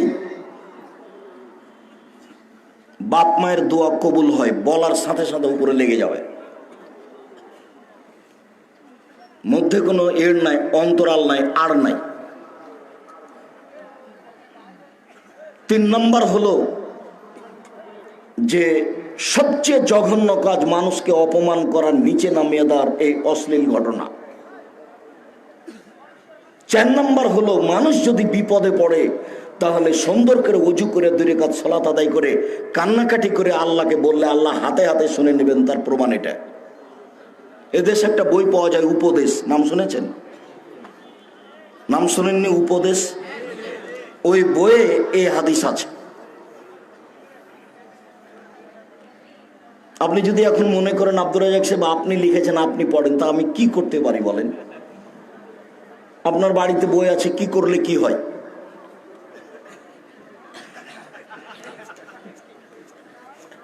আপনার সাথে আমার আজকের জন্য তৃতীয় জরুরি কথা হলো এই, উপস্থিত দিনী মুসলিম বোন, আপনি একটু শোনেন, আপনাকে বলছি। এই মেয়ে, গল্প করছো নাকি তুমি? ফ্যাশন বোরকা পরে এসেছো কেন? শরম করে না তুমি একটু? তোমার বাপ তোমাকে দেখতে পায় না, তোমার পরনে ফ্যাশন বোরকা কেন? তোমার স্বামী তোমাকে দেখতে পায় না, তোমার ভাইয়েরা তোমাকে দেখতে পায় না, তোমার পরনে ফ্যাশন বোরকা কেন? এই তোমাকে বলছি, জীবনে আর কোনোদিন তুমি এই বোরকা গায়ে উঠাবো না, আজকে বাড়িতে গিয়ে জ্বালিয়ে দিও। দিনী মুসলিম বোন, আপনাকে আমি অনুরোধ করছি, আপনি পোশাক পরিবর্তন করুন। দেখুন, আপনি পোশাক পরিবর্তন করুন। এইভাবে হটকারিতা করে জান্নাত পাওয়া যাবে না। শতদিন আপনাকে বলেছি, 3 শ্রেণীর মানুষ জান্নাতে যাবে না, তার মধ্যে আপনি আছেন। 3 শ্রেণীর মানুষ জান্নাতে যাবে না। 1, মুদমিনুল খামর, যারা নিয়মিত বিড়ি, তামাক, জর্দা, সিগারেট, গুল, নেশাদার দ্রব্য খায়, পান করে, তারা জান্নাতে যাবে না। 2, আর রাজলাতু মিনান নিসায়ে, পুরুষের বেশধারী নারী, যারা পুরুষের জুতা স্যান্ডেল পরে, যারা পুরুষের শার্ট প্যান্ট পরে, যারা পুরুষের পোশাক পরে, তারা জান্নাতে যাবে না। 3, দায়ুস, তোমার স্বামী। এ মেয়ে, তোমার বাপ জান্নাতে যাবে না, তোমার কারণেই যাবে না। 3 চিল্লাই চলে গেছে লন্ডন, আর মেয়ে ঢাকা বিশ্ববিদ্যালয়ে আর একজনের সাথে ঘুরে, 3 মাস পরে ফিরবে। সেই জন্য ধর্ম পাগল হয়ে গেছে। धर्म राजशाही चापे न वो जर हावे लड्डू दोनों हाथ में लड्डू है, जो चाहे उसको खा ले, जो चाहे उसको छोड़ दे। बोलो ही सब धर्म एमन नय। বাড়িতে মাশাআল্লাহ জারি থাকবে, কারফিউ জারি থাকবে। প্রেসিডেন্ট আইয়ুবের দেশ, 24 ঘন্টা কারফিউ জারি আছে মাশাআল্লাহ। কেউ বাইরে যেতে পারে না, সন্ধ্যা হয়ে গেছে। আমাদের শোনা কথা, আপনি স্বামী মানে এই বাড়িতে কারফিউ জারি থাকবে, 44 ধারা জারি থাকবে, আপনার কথা ছাড়া কেউ বাইরে যেতে পারে না। শুনুন, আপনি দিনী বোন, আপনি 4টা কাজ করতে পারলে আপনার জান্নাতের সব দরজা খোলা। সহজ, দেখেন আপনার জন্য সহজ। 1 সলাত খামসাহা, 5 ওয়াক্ত সালাত আদায় করলো। 2 সমাত সাহারাহা, রমজান মাসে সিয়াম পালন করলো, রোজা থাকলো। 3 আতাত বালাহা, স্বামীকে মেনে চললো। 4 আহসানাত ফারজাহা, জেনায় লিপ্ত হলো না। এই 4টে। 1 আপনি 5 ওয়াক্ত সালাত আদায় করবেন, নামাজ পড়বেন। 2 রমজান মাসে রোজা থাকবেন। 3 স্বামীকে মেনে চলবেন। 4 জেনায় লিপ্ত হবেন না, জান্নাতের সব দরজা খোলা। আমি বলিনি, মুহাম্মদ সাল্লাল্লাহু আলাইহি ওয়াসাল্লাম বলেছেন। জরুরি কথা আপনার সাথে, স্বামীকে মেনেই চলতে হবে, তিতা লাগলেও মিঠা লাগলেও। বুঝলাম আপনার স্বামীর মুখ খারাপ, আপনাকে গালি দেয়। বুঝলাম আপনার স্বামীর মুখ খারাপ, আপনাকে গালি দেয়, মারে। আপনার 3-4টে বাচ্চা হয়ে গেছে, আপনি কিভাবে তাকে নিয়ে চলবেন? চলতেই হবে, এটা আপনার জন্য ভালো। আমি আপনার দ্বীনি ভাই হিসাবে, আমি আব্দুর রাজ্জাক বিন ইউসুফ, আপনি আমার দ্বীনি বোন, আপনাকে আমি বলছি, আপনি স্বামীকে মেনে নেন, তার সাথে কথা বলেন। সপ্তাহ সপ্তাহ কথা বলেন না। রান্না বান্না করার পরে মেয়ের হাতে ভাত পানি স্বামীর ঘরে দিয়ে পাঠান, এটা কোন অভ্যাস। আবার যদি আপনার কাছে 1 গ্লাস পানি চাই, তাহলে 1 গ্লাস পানি সামনে নিয়ে এসে ফ্যাক্কস করে রেখে দেভাবে হেঁটে চলে যান। এবার হবে না। স্বামীকে আপনাকে মেনেই চলতে হবে, এটা আমার জরুরি অনুরোধ। কথা আল্লাহ নবী বলছে। শেষ পর্যন্ত যদি দেখেন চলবে না, তাহলে আপনি খোলা তালাক করেন, কোনো সমস্যা নেই। আপনার স্বামী যদি তাহাজ্জুদ পড়ে, তবু আপনি খোলা তালাক করতে পারেন। আপনার স্বামী যদি মাসে কোটি টাকা ইনকাম করে, তবু আপনি খোলা তালাক করতে পারেন। আপনি কাজীকে গিয়ে বলবেন, চেয়ারম্যান মেম্বারকে বলবেন, আমি তার সাথে ভাত খাবো না, সংসার আমার বিচ্ছিন্ন করে দেন। বাস একটা খোলা তালাক লিখে দেওয়া হবে। আপনি তার 30 দিন পর আর এক জায়গাতে বিবাহ বসেন। কিন্তু এইভাবে স্বামীর সাথে কথা না বলে, মাস মাস কথা বন্ধ করে এইভাবে সংসারে চলে না, এই সংসার চলবে না। আপনি স্বামীকে মেনে চলেন, তিতা লাগলেও মিঠা লাগলেও। 4 জেনা যদি হয়েই থাকে, তাহলে তোবা করেন। অতীতে যা জেনার পাপ হয়েছে সব আল্লাহ আবার নেকিতে উল্টিয়ে দিবেন। এটা উনি পারেন, তিনি সর্বশক্তিমান। আজ থেকে যদি আপনি, আমি, সারা পৃথিবীর মানুষ এই জেনার মতো অশ্লীল কাজকে বন্ধ করতে পারে, আল্লাহ তাআলা বলছেন, ওয়ানাহা নাফসা আনিল হাওয়া ফাইনাল জান্নাতা হিয়াল মাওয়া। পৃথিবীর মানুষ শুনে রেখো, তোমরা যারা অশ্লীল কাজকে বন্ধ করতে পারবে, আমি আল্লাহ তোমাদেরকে জান্নাতুল মাওয়া দিয়ে দিলাম। পৃথিবীর মানুষ, আমি ঘোষণা দিয়ে দিলাম, তোমাদের জন্য জান্নাতুল মাওয়া রেডি করেছি, যারা যারা অশ্লীল কাজ বন্ধ করেছে। মুসলিম বোন, আপনি যদি অশ্লীল কাজ বন্ধ করতে পারেন, আপনার জন্য জান্নাতুল মাওয়া রেডি আছে, সব জান্নাতের দরজা খোলা। আর একটা কথা আপনার সাথে শোনেন, এদিকে শোনেন। কথা বলছেন নাকি এখনো? এই মেঘ, দেখেন আপনি, আপনার জন্য জান্নাত কত সহজ। আল্লাহ নবী বলছেন, নবীগণ জান্নাতে যাবেন, শহীদেরা জান্নাতে যাবে, সত্যবাদীরা জান্নাতে যাবে, মহিলারাও জান্নাতে যাবে। তবে আপনি কিন্তু এই সিরিয়ালে আছেন, কিন্তু আপনার সাথে একটা বাক্য লাগা আছে, তবে। তবে যদি তারা স্বামীকে মেনে চলে। এইটা আল্লাহ রাসূল লাগিয়ে দিয়েছেন, আমাদের তো আর কিছু করার নেই। স্বামীকে মেনে চলতে পারে মহিলারা 3টে পদ্ধতিতে। 1, আল্লাহ রাসূল বলছেন, স্বামীর সাথে কথা বললে হাসি মুখে বলে, এই অভ্যাস আপনাকে জরুরিভাবে করতে হবে। 2, স্বামী আদেশ করলে পালন করে, ভুলেও কোনো সময় বলবেন না, আপনার কাছে 1 গ্লাস পানি চেয়েছে, আপনি বলবেন না যে ওখানে তো গিলাস আছে, পানি ঢেলে খান, এভাবে বলবেন না। আদেশ করলে পালন করে। 3, স্বামী যখন বাড়িতে থাকে না তখন নিজেকে গুটিয়ে রাখে, কারোর সাথে মোবাইলে গল্প করে না, দেবরের বাসায় চলে যায় না, চাচির বাড়ি চলে যায় না, কোথাও যায় না, নিজেকে গুটিয়ে রাখে। এই 3টে গুণ আছে যার, সেই হলো ভালো নারী। সেই সিরিয়ালে জান্নাতীদের মধ্যে আছে। 1, নবীগণ জান্নাতে যাবেন। 2, শহীদেরা জান্নাতে যাবে। 3, সত্যবাদীরা জান্নাতে যাবে। 4, মহিলারা জান্নাতে যাবে। তবে বুঝাতে পারিনি মনে হয়। এরকম সুযোগ কিন্তু পুরুষের নেই। এরকম কোন হাদিস আপনার জন্য আমরা বলতে পারি না, আমার জানা নেই যে আপনার জন্য জান্নাত সহজ। কেউ যদি বলে আব্দুর রাজ্জাক সাহেব থামেন থামেন থামেন, আপনার বক্তব্য একদিন শুনেছিলাম যে অজু করার পরে যদি কেউ বলে আশহাদু আল্লা ইলাহা ইল্লাল্লাহু ওয়াহদাহু লা শারীকা লাহু ওয়া আশহাদু আন্না মুহাম্মাদান আবদুহু ওয়া রাসূলুহু, তাহলে জান্নাতের সব দরজা খোলা। হ্যাঁ, কথা তো ঠিক, ওটাও তো হাদিস বুখারী মুসলিমের, যে অজু করার পরে এই দোয়া পড়লে জান্নাতের সব দরজা খোলা। তো ওটা আপনার জন্য যা মহিলার জন্য তাই। বুঝাতে পারিনি মনে হয়। মানে আপনি যদি অজু করার পরে এই দোয়া পড়েন তাহলে আপনার জন্য জান্নাতের দরজা খোলা, আর আপনার বোন যদি এই দোয়া পড়ে তাহলে তার জন্য জান্নাত খুলবে না? সবার জন্য। তাহলে আপনার জন্য পৃথক কিছু নেই। মহিলাদের মান ভিন্ন, মহিলারা বুঝলো না, সেজন্য গার্মেন্টসে চাকরি করে দাবি জানিয়েছে। নারীবাদী শিক্ষা নাই, দীক্ষা নাই, বুদ্ধি নাই, বিবেচনা নাই, হোস নাই, জ্ঞান নাই, কোরআন মাজিদ নাই, কিচ্ছু নাই, এটা দাবি ঠিক আছে। রাসূল সাল্লাল্লাহু আলাইহি ওয়াসাল্লাম বলছেন যে কেউ যদি 2 জন মেয়ের লালন পালন করে তাহলে আমি আর ওই লোকটা জান্নাতে থাকবো এইভাবে। তখন আঙ্গুল দুটি জমা করে দিয়েছে। আবার বলেছেন কেউ যদি এতিমের লালন পালন করে সে লোকটা আর আমি জান্নাতে একসাথে থাকবো এরকম। তখন 2টা আঙ্গুলের মাঝে একটু ফাঁকা রেখেছেন।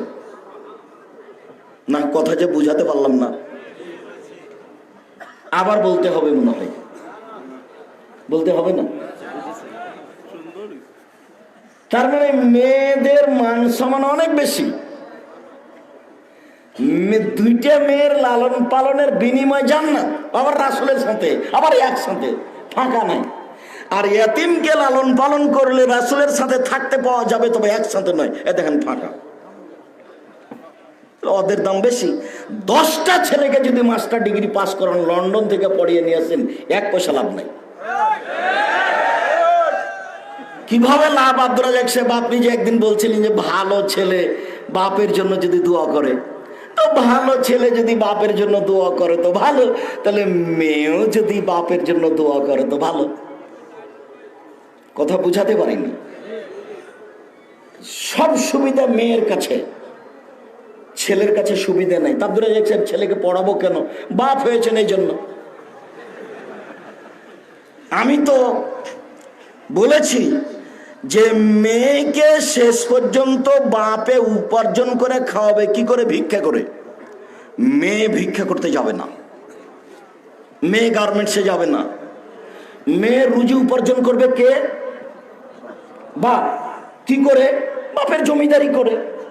কি করে? ব্যবসা করে। কি করে? কলা বিক্রি করে। কি করে? চকলেট বিক্রি করে। বলে কিছুই পারে না তো কি করবে? ভিক্ষা করে করবে।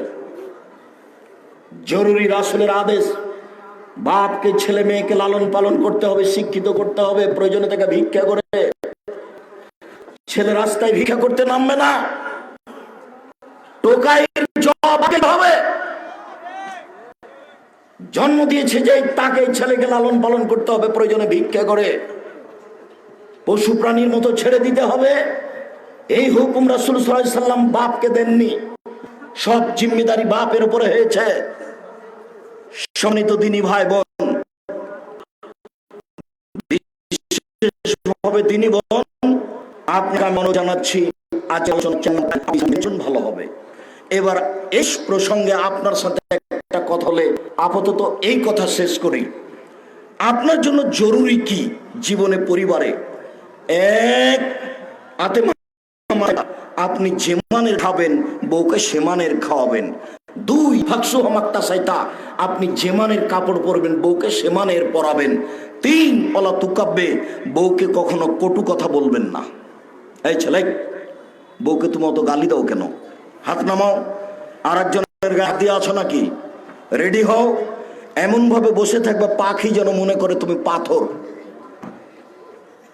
বউকে অত গালি দাও কেন? মুখের ভাষা কেন তোমার খারাপ? এত কেন স্বভাব তোমার দুর্বল? কথায় কথায় তুমি বউকে গালি দাও কেন? আর এক ঘরের মেয়ে তোমার বাড়িতে এসেছে, তোমার সাথে থাকে খায়, তোমার আচরণ তার সাথে এত কেন খারাপ? রাসূল সাল্লাল্লাহু আলাইহি ওয়াসাল্লাম বলছেন বউকে কটু কথা বলতে পাবা না। ভুলেও বলবেন না আপনি যে তোমার ঠোঁটটা মোটা। একবার ঠোঁট মোটা বললে 10 বছর আপনাকে ভালোবাসবে না। ভুলে আপনি বলতে পাবেন না তোমার রংটা কালো। একবার রং কালো বললে আপনাকে 10 বছর ভালোবাসবে না। আপনি শুধু প্রশংসা করবেন, খালি বলবেন তুমি এমন মহিলা, তোমার মতো আমি কোনো মহিলাই দেখি না, তুমি খুব ভালো। তাহলে আপনার সারা রাত পা টিপে দেবে। প্রশংসায় খুশি, প্রশংসায় খুশি। কখনো কটু কথা বলবেন না। 4 মুখের উপরে পারবেন না। 5 এই হলো কারফিউ জারি। 5 আব্দুর রাজ্জাক সাহেব, আপনি যে বলছেন যে বাড়িতে কারফিউ জারি থাকবে, তো এটা কি হাদিসের কথা? জি, আমি বলিনি, কারফিউ শব্দটা নেই। তবে মুহাম্মদ সাল্লাল্লাহু আলাইহি ওয়াসাল্লাম বলছেন ওয়ালা তাতরুকা ইল্লা ফিল বাইতে, তুমি তোমার বউকে তোমার বাড়ি ছাড়া কোথাও ছেড়ে রাখবে না। তোমার বউ তার বাপের বাড়ি যেতে পাবে না, চাচার বাড়ি যেতে পাবে না, খালার বাড়ি যেতে পাবে না, ভাবের বাড়ি যেতে পাবে না, জরুরি প্রয়োজন ছাড়া বাড়ির বাইরে যেতে পাবে না। জরুরি ঘোষণা। বিবাহের বাড়ি যাওয়ার তো কোনো প্রশ্নই আসে না। বিবাহের বাড়ি গেলে স্বামীর সংখ্যা বেশি হয়ে যাবে। বিবাহের বাড়ি থেকে দাওয়াত এসেছে, আপনি যাবেন, আপনার ছেলে যাবে, আপনার বউ যাবে না। জিম্মেদারি 5টা আপনি পালন করুন, সংসার সুন্দর হবে। কোনোদিন স্ত্রীর উপরে নরম হবেন না। আমার 5টা আজকে উপরে থাকলো কথার মধ্যে। 1 5 ওয়াক্ত সালাত নামাজ, 2 হালাল রুজি, 3 কোরআন তেলাওয়াত, 4 দোকানপাটে বসে গল্প না করা, 5 স্ত্রীর উপরে কঠোর হবেন, ছেলে মেয়ের উপরে কঠোর হবেন। কঠোর মানে এদিক সেদিক ঘুরতে দেওয়ার ব্যাপারে, নগ্ন হয়ে চলার ব্যাপারে, নইলে তাহাজ্জুদ টিকবে না, পরকাল হারিয়ে যাবে। পরের কথাটি, সম্মানিত দিনী ভাই বোন, ইবাদতের জগতে সবচেয়ে দামি, শক্তিশালী, পাওয়ারফুল, ক্ষমতাধর ইবাদত হলো দান। দেখেন তো আল্লাহ বলছেন ওয়াসারিউ ইলা মাগফিরাতিম মিন রাব্বিক ওয়া জান্নাতিন আরদুহাস সামাওয়াতু ওয়াল আরদ। তোমরা দৌড়াও, দৌড়িয়ে যাও ভালো কাজে, জান্নাতের দিকে দৌড়িয়ে যাও, যেই জান্নাতের ব্যবধান হচ্ছে আকাশ জমিনের ব্যবধান। উইদ্দাতুল লিল মুত্তাকিন, যে জান্নাত পরহেজগার মানুষের জন্য রেডি করা হয়েছে। কে পরহেজগার? আল্লাযীনা ইউনফিকুনা ফিস সাররাই ওয়াদ দাররাই, সচ্ছল অবস্থায় যে দান করতে পারে, অসচ্ছল অবস্থায় যে দান করতে পারে, তার জন্য প্রস্তুত। এই ছেলে, আমি লম্বা আলোচনা করব না, প্রথমেই বলেছি আপনি কিছুক্ষণ অপেক্ষা করবেন। আপনি আপনার প্রয়োজন আমাকে দেখায়েন না। আপনার প্রয়োজন আসার পূর্বে আমরা কথা শেষ করব। আপনি মনে রাখবেন রাসূল সাল্লাল্লাহু আলাইহি সাল্লাম বলেন প্রত্যেক দিন সকালে 2 জন ফেরেশতা আকাশ থেকে নেমে আসেন। একজন বলেন আল্লাহুম্মা আ'তি লিকুল্লি মুনফিকিন খালাফ, আল্লাহ যে যেটুকু দিল তুমি তার সেটুকু পূর্ণ করে দাও। অপরজন বলেন আল্লাহুম্মা আ'তি লিকুল্লি মুমসিকিন তালাফ, যে যতটুকু দিল না তুমি তার ততটুকু ধ্বংস করে দাও। হাদিস বুখারী মুসলিম। এই হাদিসের বিচার করেন তো দেখি। কি হাদিস? তো বুখারী মুসলিম। আপনি যদি 10 টাকা দান করেন তাহলে ফেরেশতা বলবেন আল্লাহ তুমি এটা পূর্ণ করে দাও। আর যদি 10 টাকা দান না করেন তাহলে আল্লাহ, ফেরেশতা বলবেন আল্লাহ ওইটুকু তুমি ধ্বংস করে দাও। এটা কি? আল্লাহ তাআলা বলছেন ইয়ামহাকুল্লাহ রিবা ইউরবি সাদাকাত, সুদ মানুষের টাকাকে কমিয়ে দেয়, দান মানুষের টাকাকে বেশি করে দেয়। এর বাস্তবতা দেখান তো দেখি। সুদ তো আমি 100 টাকা দিয়ে 110 টাকা পেয়েছি, তো বাড়লো তো। আর আমি যদি 100 টাকা থেকে 10 টাকা দান করি আর ওই 90 টাকা আমি বাক্সে ঢুকিয়ে রাখি, 1 বছর পরে বের করলে 90 টাকাই থাকবে। তা আল্লাহ যে বলছেন যে সুদ মানুষের টাকাকে কমিয়ে দেয়, শোনেন, শুধু তাই নয়, আল্লাহর নবী বলেছেন সুদের শেষ পরিণতি নিঃস্ব, ওকে ভিক্ষুক হতেই হবে, আজ হোক আর কাল হোক। যারা সুদ খায় তাকে নিজেই ভিক্ষুক হতে হবে, নইলে তার ছেলে ভিক্ষুক হবে, নইলে তার নাতি ভিক্ষুক হবে, টাকা থাকবে না। এই কথা আল্লাহ বলেন, এই কথা নবী বলেন। মানুষ যদি সুদ খায় তাহলে দেশের কয়েকজনের কাছে টাকা চলে যাবে, বাকিরা একেবারে নিঃস্ব হয়ে যাবে। পৃথিবীবাসী যদি সুদ খায় তাহলে পৃথিবীর কয়েকটা দেশে টাকা চলে যাবে, বাকি দেশগুলি কি হয়ে যাবে? নিঃস্ব হয়ে যাবে, দেউলিয়া হয়ে যাবে। এটা হতে হবে, আল্লাহ বলেছেন, এখানে কোনো মাপ নেই।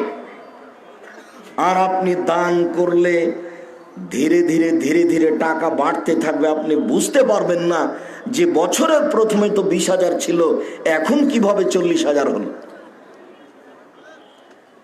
আল্লাহ বলছেন ইয়াবনা আদম আনফিক উনফিক আলাইকা, এ আদমের ছেলে মেয়ে শোনো, তোমরা দান করো তাহলে আমি পাল্টা দান করব। মানে কিভাবে বাড়াবেন সেটা তার ব্যাপার।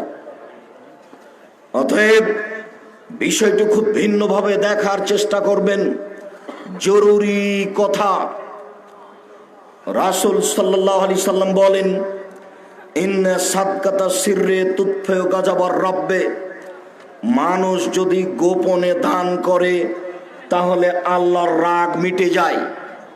আল্লাহ আপনাকে জাহান্নামে দিতে চাচ্ছেন, আপনি 5,000 টাকা এই মাদ্রাসায় এসে গোপনে দিয়ে গেলেন, তখন আল্লাহ একেবারে ঠান্ডা হয়ে গেছেন, আপনার সাথে আর কোনো কথা নেই, যাও তুমি জান্নাতে চলে যাও, ঠান্ডা হয়ে গেছেন।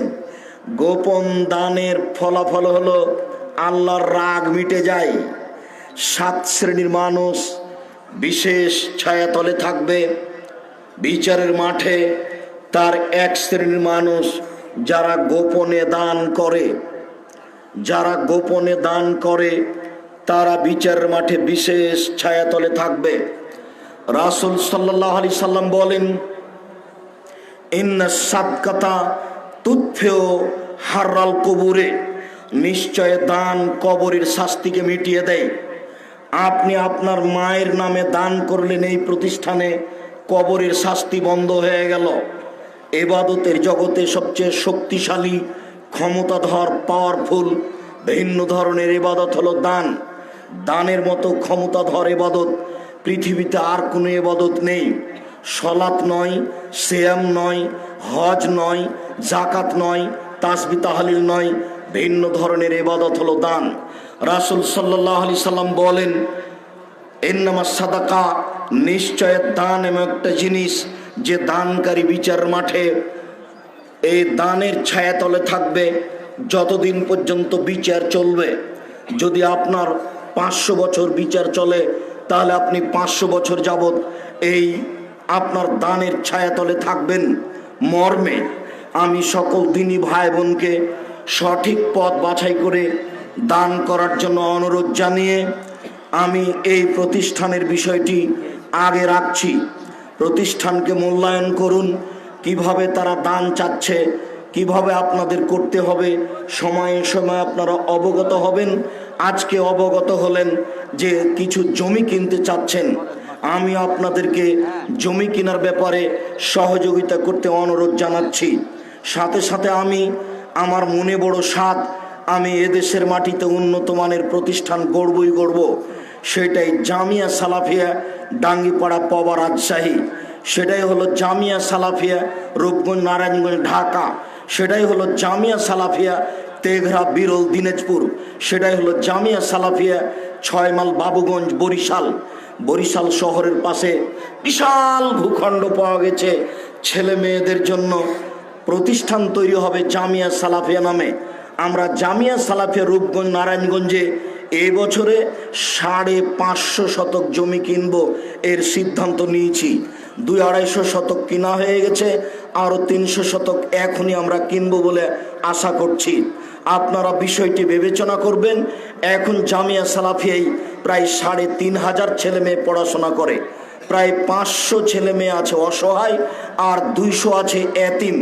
শিক্ষক শিক্ষিকাদের বেতন লাগে এবছর জানুয়ারিতে প্রায় 20 লক্ষ। এদেশের একটি গুরুত্বপূর্ণ প্রতিষ্ঠান, এর জন্য আন্তরিকভাবে দোয়া করবেন যাতে করে উপরে সব সময় কবুলে থাকে। একটু যদি নড়চড় হয়ে যায় তাহলে সারা পৃথিবী একদিকে হয়ে কিছু করতে পারবে না মর্মে জামিয়া সালাফিয়ার জন্য দোয়া করবেন। আর যে আব্দুল্লাহ বলল 4-5 মার্চ, এই মার্চে উপস্থিত হওয়ার চেষ্টা করবেন জামিয়া সালাফিয়া রূপগঞ্জ নারায়ণগঞ্জ ঢাকায়। সাথে সাথে আপনাদেরকে আরও বলছি, আব্দুল্লাহর বইসহ আরও কোনো বই থাকলে, তাফসির থাকলে, তাওজিহুল কোরআন থাকলে এগুলো সংগ্রহ করবেন। আমি কয়েকটি জিজ্ঞাসা আর উত্তর দেওয়ার পূর্বে আবারও তাওহীদ ফাউন্ডেশনের পক্ষ থেকে যে প্রতিষ্ঠান রয়েছে এই প্রতিষ্ঠানকে মূল্যায়ন করার জন্য অনুরোধ জানাচ্ছি। সম্মানিত দিনী ভাই বোন, আপনাদের কয়েকটি জিজ্ঞাসার উত্তর আপনারা বইগুলি সংগ্রহ করবেন আর জিজ্ঞাসাগুলি শুনুন।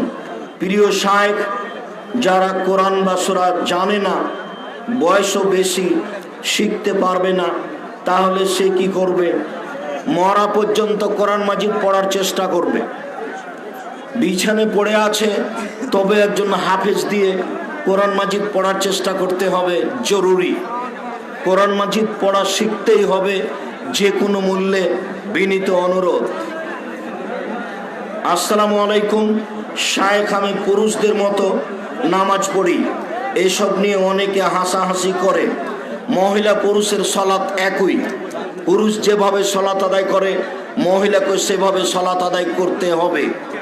যারা পুরুষদের মতো সালাত আদায় করে না তাদের সালাত কবুল হবে না, এ কথাই চূড়ান্ত। জন্মের পর যদি কোনো বাচ্চা মারা যায় তাহলে কি ওই বাচ্চার নাম রাখতে হবে? 7 দিনের জন্মের পর পরই বাচ্চার নাম রাখতে পারেন, তবে 7 দিনের আগে মারা গেলে আকিকা দিতে হবে না। জন্মের পর পরই বাচ্চার নাম রাখতে পারেন, জন্মের পর পর বাচ্চার নাম রাখতে পারেন। 7 দিনের দিন আকিকা করতে হবে, 7 দিনের আগে বাচ্চা মারা গেলে আকিকা করতে হবে না। আপনারা বলেন, এই ছেলে তোমার জিম্মেদারি।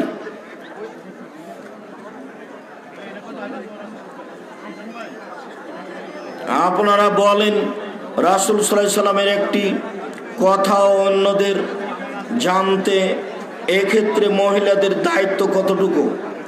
মহিলারাও শিক্ষা দেওয়ার ব্যবস্থা করবে বাড়িতে, তাদের ভিন্ন প্রতিষ্ঠান গড়া হবে, সেখানে তাদের শিক্ষার ব্যবস্থা থাকবে, জরুরি।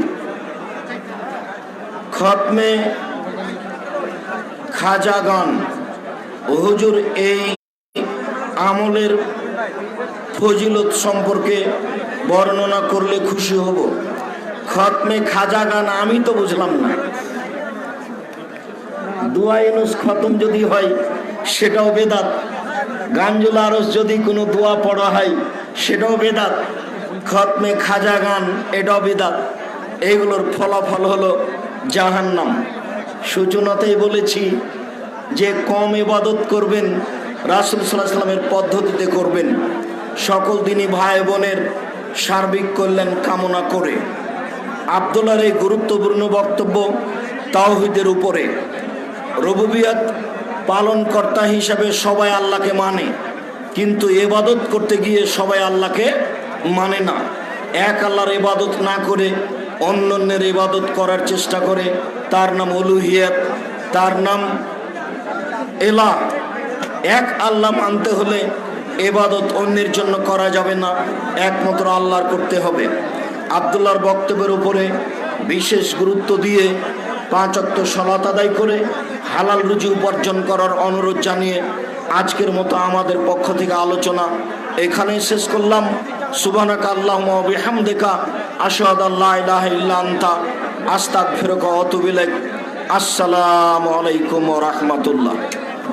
আলহামদুলিল্লাহ, আমরা এখন পর্যন্ত আজকের আমাদের এই ইসলামী সম্মেলনের প্রধান আলোচকের জবান থেকে গানের গুরুত্ব সম্পর্কে আলোচনা শুনছিলাম।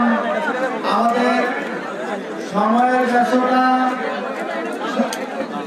রাস্তার জ্যামের কারণে আমাদের একজন শাইখের আলোচনা বাকি রয়ে গিয়েছে। তিনি এখন আপনাদের সম্পর্কে সংক্ষেপে আলোচনা করবেন। আপনারা সকলে দয়া করে বসেন। শাইখ মোহাম্মদ বাশার বিন হায়দারি। আসসালামু আলাইকুম। আপনারা সকলে বসেন। আসসালামু আলাইকুম। আপনার লোকে দেখা করার লাগে হুজুর উঠছেন।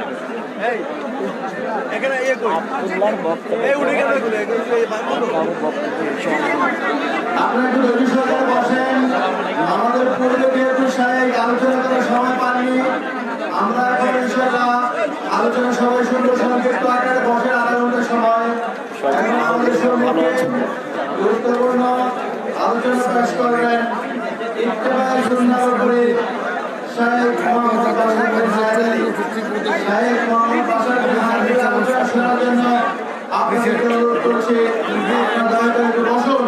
সকলে একটু বসুন। আপনি সুন্দর করে সকলে একটু বসুন। আলোচনার পরিবেশটাকে সুন্দর করে সবাই একটু বসুন।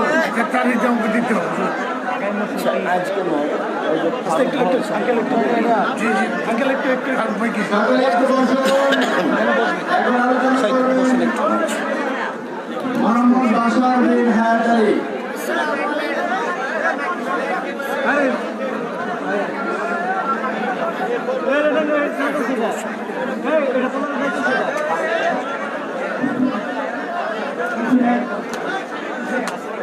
আলহামদুলিল্লাহ, এতক্ষণ পর্যন্ত আপনারা ধৈর্য ধারণ করে বসে শোনার জন্য সকলের কাছে আমি কৃতজ্ঞ।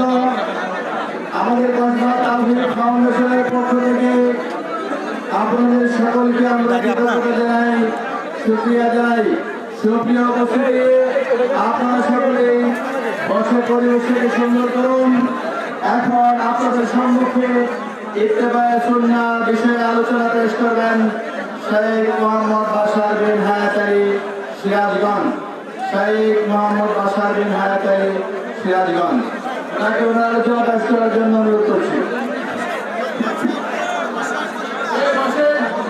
আসসালামু আলাইকুম ওয়া রাহমাতুল্লাহ।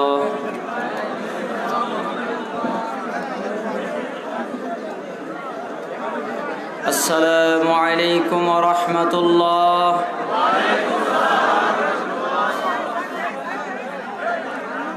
আলহামদুলিল্লাহি ওয়াহদা والصلاة والسلام على رسول الله أما بعد. قال الله سبحانه وتعالى قل إن كنتم تحبون الله فاتبعوني يحببكم الله ويغفر لكم ذنوبكم. قال الله سبحانه وتعالى وما آتاكم الرسول فخذوه وما نهاكم عنه فانتهوا. قال الله سبحانه وتعالى من يطيع الرسول فقد أطاع الله. قال رسول الله صلى الله عليه وسلم من أطاعني دخل الجنة ومن عصاني فقد أبى. رواه البخاري. সমস্ত প্রশংসা সে আল্লাহ সুবহানাহু ওয়া তাআলার দরবারে, যেই মহান রব আমাদেরকে শেষ প্রান্তে কোরআন এবং বিশুদ্ধ সহিহ সুন্নাহ থেকে কয়েকটি কথা শোনার জন্য অপেক্ষা করার তৌফিক দান করেছেন। আলহামদুলিল্লাহ। দুরূদ ও সালাম পেশ করছি আমাদের প্রিয় নবী, যিনি ওহী ছাড়া কিছু বলতেন না, সাল্লাল্লাহু আলাইহি ওয়াসাল্লাম। যদিও বা আমি রাস্তায় জ্যামের কারণে আটকে গিয়ে সময় মতো আসতে পারিনি, এখন শেষ পর্যায়ে আলোচনা করব এটাও আমি ভাবিনি, এটা আমার মাথায় ছিল না। তো হঠাৎ করে কিভাবে আমাদের সম্মানিত শায়েখদের পরে আমার আলোচনা করতে হবে এটা আমি বুঝতে পারিনি। তো যাই হোক, যেহেতু মাইকে নাম ঘোষণা হয়েছে, সেজন্য আপনাদের জন্য জরুরিভাবে দু একটি কথা অল্প সময়ে যা আপনাদের ভাবতে শেখাবে, আল্লাহ তাআলা যেন তৌফিক দান করেন। আয়াতটাই যেটা সবাই প্রায় জানে, আমি শুধু ভাবাবো একটু। আমার নিজের কোনো বুজুর্গি নেই, নিজের কোনো ইলমের যোগ্যতা নেই, তবু আমি আশাবাদী ইনশাআল্লাহ অনুবাদ করার ক্ষেত্রে, হাদিসের প্রয়োগের ক্ষেত্রে একটা শব্দের 19-20 করব না ইনশাআল্লাহ। যেমনটি ইবনে মাজার 4 নম্বর হাদিসে রাসূল সাল্লাল্লাহু আলাইহি সাল্লামের সাহাবী বলছেন, আন আবি জাফর قال كان اذا سمع من رسول الله صلى الله عليه وسلم حديثا لم يعده ولم يقصر دونه। আবু জাফর তিনি বলছেন, ইবনে উমর রাদিয়াল্লাহু আনহু রাসূল সাল্লাল্লাহু আলাইহি সাল্লাম থেকে কোনো বাক্য শুনলে তিনি নিজের থেকে কম বেশি করতেন না। যেভাবে বাক্য এসেছে, যেভাবে হাদিসে এসেছে, একই বাক্যে একই শব্দে একই বুঝে তিনি জাতির সামনে বলে দিতেন, কোনো কম বেশি করতেন না। আজকে আমার সংক্ষিপ্ত সময়ে আমি কম বেশি না করে কোরআন সুন্নায় যা আছে আপনারা যেন বুঝতে পারেন, আল্লাহ তাআলা যেন তৌফিক দান করেন। যদিও বা আমার আজকের আলোচ্য বিষয় ইত্তেবায়ে সুন্নাহ, সুন্নাহ বা ইত্তেবা শব্দের বিশ্লেষণ করতে যাব না, শুধুমাত্র পবিত্র কোরআনের কয়েকটি আয়াতের আলোকে।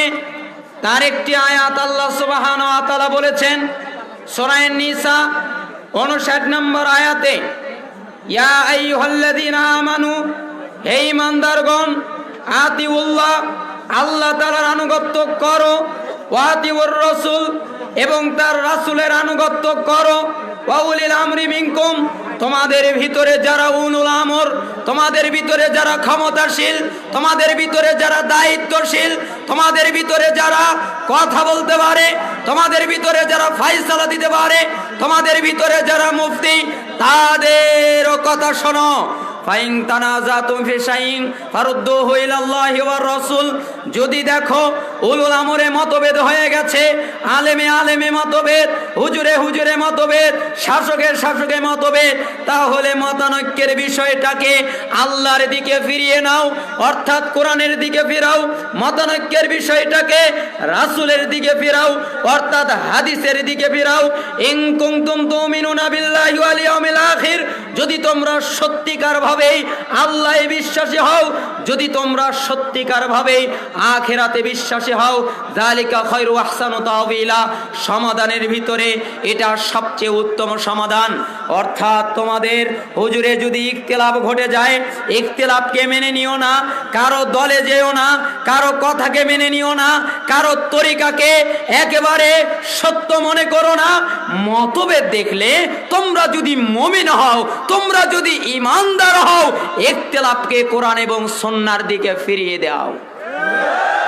যদি তোমাদের ইখতিলাফ কোরআন আর সুন্নাহর দিকে ফিরে না যায়, যদি তোমাদের ইখতিলাফ কোন ইমামের দিকে ফিরে যায়, যদি তোমাদের কোনো ইখতিলাফ কোনো দলের দিকে ফিরে যায়, যদি তোমাদের কোনো ইখতিলাফ কোনো ব্যক্তির দিকে ফিরে যায়, তোমরা আল্লাহও বিশ্বাস করনি, তোমরা আখিরাতেও বিশ্বাস করনি, তোমরা বেঈমান। যদি আনুগত্যের দিকে 19-20 হয়ে যায়, রাসূল সাল্লাল্লাহু আলাইহি সাল্লামের দিকে মতানৈক্য দেখলে ফেরানো না হয়, তাহলে ঈমানের সমস্যা ঘটে যায়। আল্লাহ তাআলা বলছেন সূরা আলে ইমরানের 31 নম্বর আয়াতে, কুল, হে নবী আপনি বলুন, ইন কুনতুম তুহিব্বুনাল্লাহ ফাত্তাবিউনি ইউহিব্বুকুমুল্লাহ ওয়া ইয়াগফির লাকুম যুনুবাকুম ওয়াল্লাহু গফুরুর রহিম। হে নবী তুমি বলে দাও, যদি তোমরা আল্লাহর ভালোবাসা পেতে চাও, দাবি করো আল্লাহ আমাকে ভালোবাসুক, আমি আল্লাহর ভালোবাসা পাবো, তাহলে ফাত্তাবিউনি, আমি নবীর ইত্তেবা করো। যদি আমি নবীর ইত্তেবা করো, ইউহিব্বুকুমুল্লাহ, আল্লাহ তোমাকে ভালোবাসবেন, ওয়া ইয়াগফির লাকুম যুনুবাকুম, জীবনে যত পাপ করেছো সব ক্ষমা হয়ে যাবে, কোনো পাপ থাকবে না, তোমার আমল নামা থেকে পাপগুলো সব ক্ষমা হয়ে যাবে। যদি আমার ইত্তেবা করো, আমার ইত্তেবা শুধু রফুল ইদাইনে নয়, আমার ইত্তেবা শুধু জোরে আমিনে নয়, আমার ইত্তেবা শুধু সূরা ফাতিহা পড়া নয়, আমি যা বলেছি, আমি দিয়েছি আকীদা, আমার আকীদা নিতে হবে, আমি দিয়েছি তাওহীদ, আমার তাওহীদ নিতে হবে। যদিও বা আমার আগে অনেকেই তাওহীদ নিয়ে আলোচনা করেছেন, অনেকে সুন্নাত নিয়ে আলোচনা করেছেন, অনেকে অনেক বিষয়ে কথা বলেছেন, এক বাক্যে এক কথায় তাওহীদ হচ্ছে একমাত্র, শুধুমাত্র, কেবলমাত্র, আর কারোর জন্য নয়, ওটাই তাওহীদ। একমাত্র ইবাদত কার? একমাত্র দান কার জন্যে? একমাত্র আলোচনা শুনবো কার জন্যে? হাসেন কেন? হাসেন কেন জানেন না? রাসূল সাল্লাল্লাহু আলাইহি ওয়াসাল্লাম বলছেন, ওয়ালা তুকসিরিদ দাহি ফাইন্না কাসরাতাদ দাহিক তুমিতুল কলব।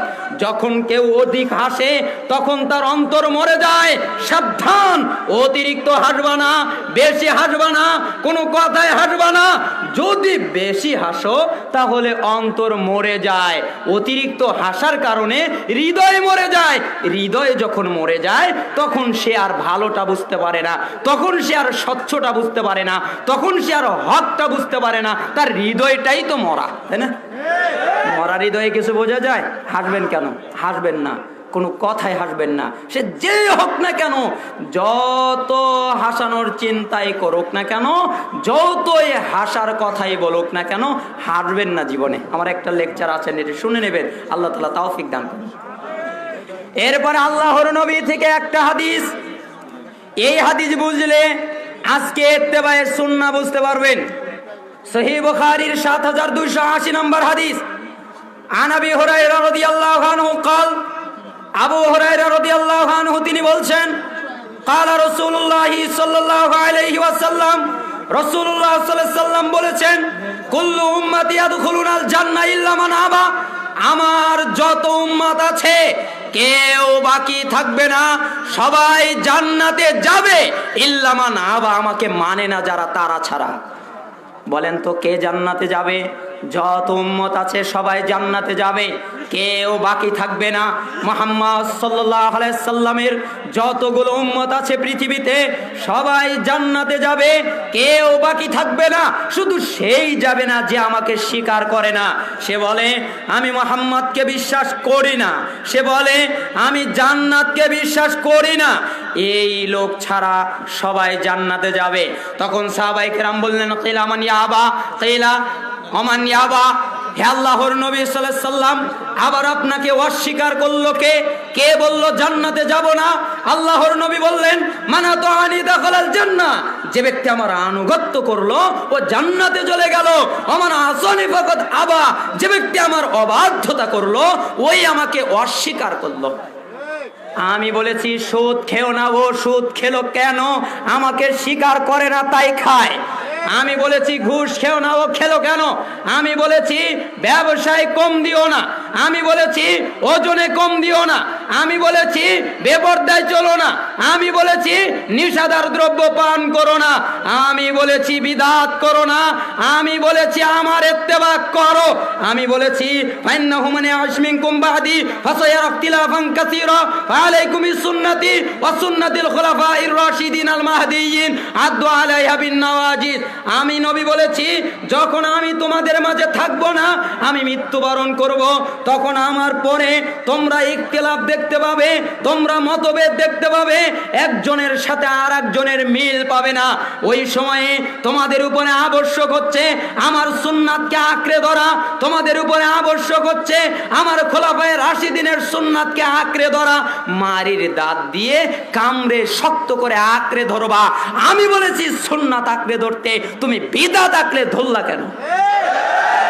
আমি তোমাকে দিয়েছিলাম দুরূদ পড়ার কথা, তুমি মিলাদ পড়লে কেন? আমি তোমাকে দিয়েছিলাম আজান প্রথমে আল্লাহু আকবার, তুমি আসসালাতু আসসালামু আলাইকা ইয়া রাসূলুল্লাহ, আসসালাতু আসসালামু আলাইকা ইয়া হাবিবাল্লাহ, এটা পড়লে কেন? আমি তোমাকে বলেছিলাম ফরজ সালাতের পরে তোমরা নির্দিষ্টভাবে জিকির আছে সেটা পড়বা, নির্দিষ্ট জিকিরের পরিবর্তে তোমরা নিজেরা বানিয়ে মুনাজাত করলা কেন? আমি তোমাদের বলেছি যখন মজলিস শেষ হয়ে যাবে সুবহানাকাল্লাহুম্মা ওই দোয়া পড়বে, এটার পরিবর্তে মুনাজাত করলে কেন? আমি বলেছি দিবস পালন করবে না, তুমি করলে কেন? আমি যত আদেশ করেছি, আমি যত নিষেধ করেছি, এগুলো যারা ত্যাগ করে ওরা আমার নবীকেই ত্যাগ করে।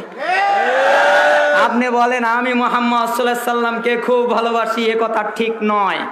রাসূল সাল্লাল্লাহু আলাইহি সাল্লাম বলছেন, লা ফালা ওয়া রাব্বিক লা ইউমিনুনা হাত্তা ইউহাক্কিমুকা ফীমা শাজারা বাইনাহুম সুম্মা লা ইয়াজিদু ফি আনফুসিহিম হারাজাম মিম্মা কাদাইতা ওয়া ইউসাল্লিমু তাসলিমা। কিন্তু না, তোমার প্রতিপালকের কসম, তারা ঈমানদার হবে না যতক্ষণ পর্যন্ত তারা তাদের বিবাদের ব্যাপারে হে মুহাম্মদ সাল্লাল্লাহু আলাইহি সাল্লাম তোমাকে ফয়সালাকারী না বানানো পর্যন্ত তারা ঈমানদার হতে পারবে না। এই হাদিস সূরা নিসার 65 নম্বরে আল্লাহ তাআলা বললেন, একই এই আয়াতটা সূরা নিসার 65 নম্বরে আল্লাহ তাআলা বললেন, একই বাক্যে হাদিস এসেছে, লা ইউমিনু আহাদুকুম হাত্তা কুনা হাওয়াহু তাবান লিমা জিতু বি। তোমরা ততক্ষণ পর্যন্ত ঈমানদার হবে না যতক্ষণ পর্যন্ত তোমাদের প্রবৃত্তি আমার আনিত দিনের সামনে মাথা নত না করা পর্যন্ত ঈমানদার হবে না, বেঈমানি থাকবে। তুমি আজকে তোমার ভিতরে ঝগড়া লেগে গেছে, তুমি বিচারের জন্য কোনো নেতার কাছে যেতে পারবে না, তুমি আসবে আমি মুহাম্মদ সাল্লাল্লাহু আলাইহি সাল্লামের কাছে। আজকে তোমাকে কেউ গালি দিয়েছে, তুমি আসবে আমার কাছে। আজকে তোমার সম্পদ লুণ্ঠন করেছে, তুমি আসবে আমার কাছে। আজকে তোমার ওজনে কম দিয়েছে, তুমি আসবে আমার কাছে। আজকে তোমাকে মেরেছে, তুমি আসবে আমার কাছে। তোমার ব্যবসা, তোমার বাণিজ্য, তোমার লেনদেন, তোমার আচরণ, তোমার আমল, তোমার কাজ কারবার যত কিছু আছে আমি মুহাম্মদ সাল্লাল্লাহু আলাইহি সাল্লামের আদেশ নিষেধের আলোকে হবে। যদি না করো তুমি আমাকে স্বীকার করোনি। একটা লোক আছে না, দোস্ত এই রাস্তা দিয়ে যেও না, কেন? এই রাস্তায় বসে আছে একটা শত্রু, তুমি গেলে তোমাকে মারবে। দোস্ত এই রাস্তায় যেও না, কেন? এই রাস্তায় বসে আছে বিশাল অজগর সাপ, গেলে তোমাকে দংশন করবে। এই লোকটা আর ওই রাস্তা দিয়ে কখনো যাবে না। অথচ এই একই ব্যক্তি তার বন্ধুর কথাকে যত বিশ্বাস করেছে, মুহাম্মদ সাল্লাল্লাহু আলাইহি সাল্লামকে তত বিশ্বাস করেনি। তিনি বলেছেন, শিরিক করো না, ওয়া ইন কুতিলতা ওয়া হুররিকতা, তোমাকে যদি হত্যা করা হয়, আগুনে জ্বালানো হয়, তবু করবা না। তিনি বলেছেন নিষেধার দ্রব্য পান করবা না। তিনি বলেছেন বিদআত করবা না। এজন্যই তো আব্দুল্লাহ ইবনে মাসউদ বলছেন, আল ইকতিসাদু ফিস সুন্নাহ আহসানু মিনাল ইজতিহাদি ফিল বিদআহ। অনেক বিদআত নিয়ে গবেষণা করার চাইতে অল্প সুন্নাতে মধ্যম পন্থা অবলম্বন অনেক উত্তম। বিদআত এত করার চেয়েও বেশি ইবাদতের ভিতরেই কল্যাণ নাই। কল্যাণ আছে মুহাম্মদ সাল্লাল্লাহু আলাইহি সাল্লামের ইত্তেবার ভিতরে। ওই লোকটা মনে করেছে আল্লাহুম্মা সাল্লি আলা সাইয়্যিদিনা মাওলানা মুহাম্মদ পড়লেই মনে হয় নবীকে মহাব্বত করা হয়। আর এক লোক মনে করেছে বালাগাল উলাবি কামালি কাশাফুদ্দ জাবি জামালি পড়লেই নাকি নবীকে মহাব্বত করা হয়। আর এক শ্রেণীর লোক বলেছে যে যখন মিলাদ পড়া হয় তখন মাথায় কিছু বসে লাগিয়ে মিলাদের অনুষ্ঠানে বসলেই মহাব্বত করা হয়। আর একজন বলেছে আমি নবীকে খুব ভালোবাসি, ওই রিকশাওয়ালার মতো। রিকশাওয়ালা রাস্তায় গেছে, রিকশা চালাতে চালাতে অ্যাক্সিডেন্ট করেছে, পায়ে রক্ত বের হচ্ছে, বাসায় এসেছে, বউ তাকে বলছে, স্বামী গো আমি কিন্তু তোমাকে খুব ভালোবাসি, স্বামী গো আমি কিন্তু তোমাকে খুব ভালোবাসি। রক্ত যে বন্ধ করতে হবে এই কথা স্ত্রীর মাথায় নাই, খালি বলছে স্বামী গো আমি তোমাকে খুব ভালোবাসি। একই বক্তব্য ওই লোকটার মতো, নবী গো আমি তোমাকে খুব ভালোবাসি। কিন্তু নবী যখন কোনো আদেশ নিষেধ করে তখন নবীকে ঘৃণা করে আর ভালোবাসি না। আপনার বস যদি আপনাকে বলতো, আপনাকে রুটিন দিয়ে দিয়েছে তুমি এইভাবেই পরিচালিত করবে, আপনি আপনার বসের কথার 19-20 করেননি কেন? আপনি আপনার বসকে সম্মান করেন, ভালোবাসেন দেখে। অথচ মুহাম্মদ সাল্লাল্লাহু আলাইহি সাল্লামের কত আদেশ নিচে তোয়াক্কাই নেই। আল্লাহর নবী বললেন টাকনুর নিচে কাপড় পরো, টাকনু জাহান্নামে যাবে। আল্লাহর নবীর কথা তো বিশ্বাস হয় না, জাহান্নাম কি আছে নাকি? আল্লাহর নবী বললেন পিতামাতার অবাধ্য হও না, আল্লাহর নবী বললেন শিরিক করো না। আল্লাহর নবীর যত আদেশ নিষেধ একটাও পালন হলো না, তাহলে মুহাম্মদ সাল্লাল্লাহু আলাইহি সাল্লামের ইত্তেবা। কথা মনে হয় বোঝাতে পারলাম না। তাহলে আমি বেশি দিকে যেতে চাচ্ছি না, যদিও বা আমার এই সময় আলোচনার সময় না। আমি তো ছোটোখাটো মানুষ, এলেম নেই, বিদ্যা নেই, বুদ্ধি নেই। তবে আমি আল্লাহে আল্লাহর কসম এটা আমি খুব ভাবি যে আল্লাহ সুবহানাহু ওয়া তাআলা যদি কোনো বক্তব্য তিনি বলে থাকেন, রাসূল সাল্লাল্লাহু আলাইহি সাল্লামের কোনো বক্তব্য যদি আমি বলি, তখন আমি বারবার ভাবি কিভাবে। কারণ আমি জানি এই বক্তব্যের ময়দান জাহান্নামে যাওয়ার শর্টকাট রাস্তা বক্তাদের জন্যে।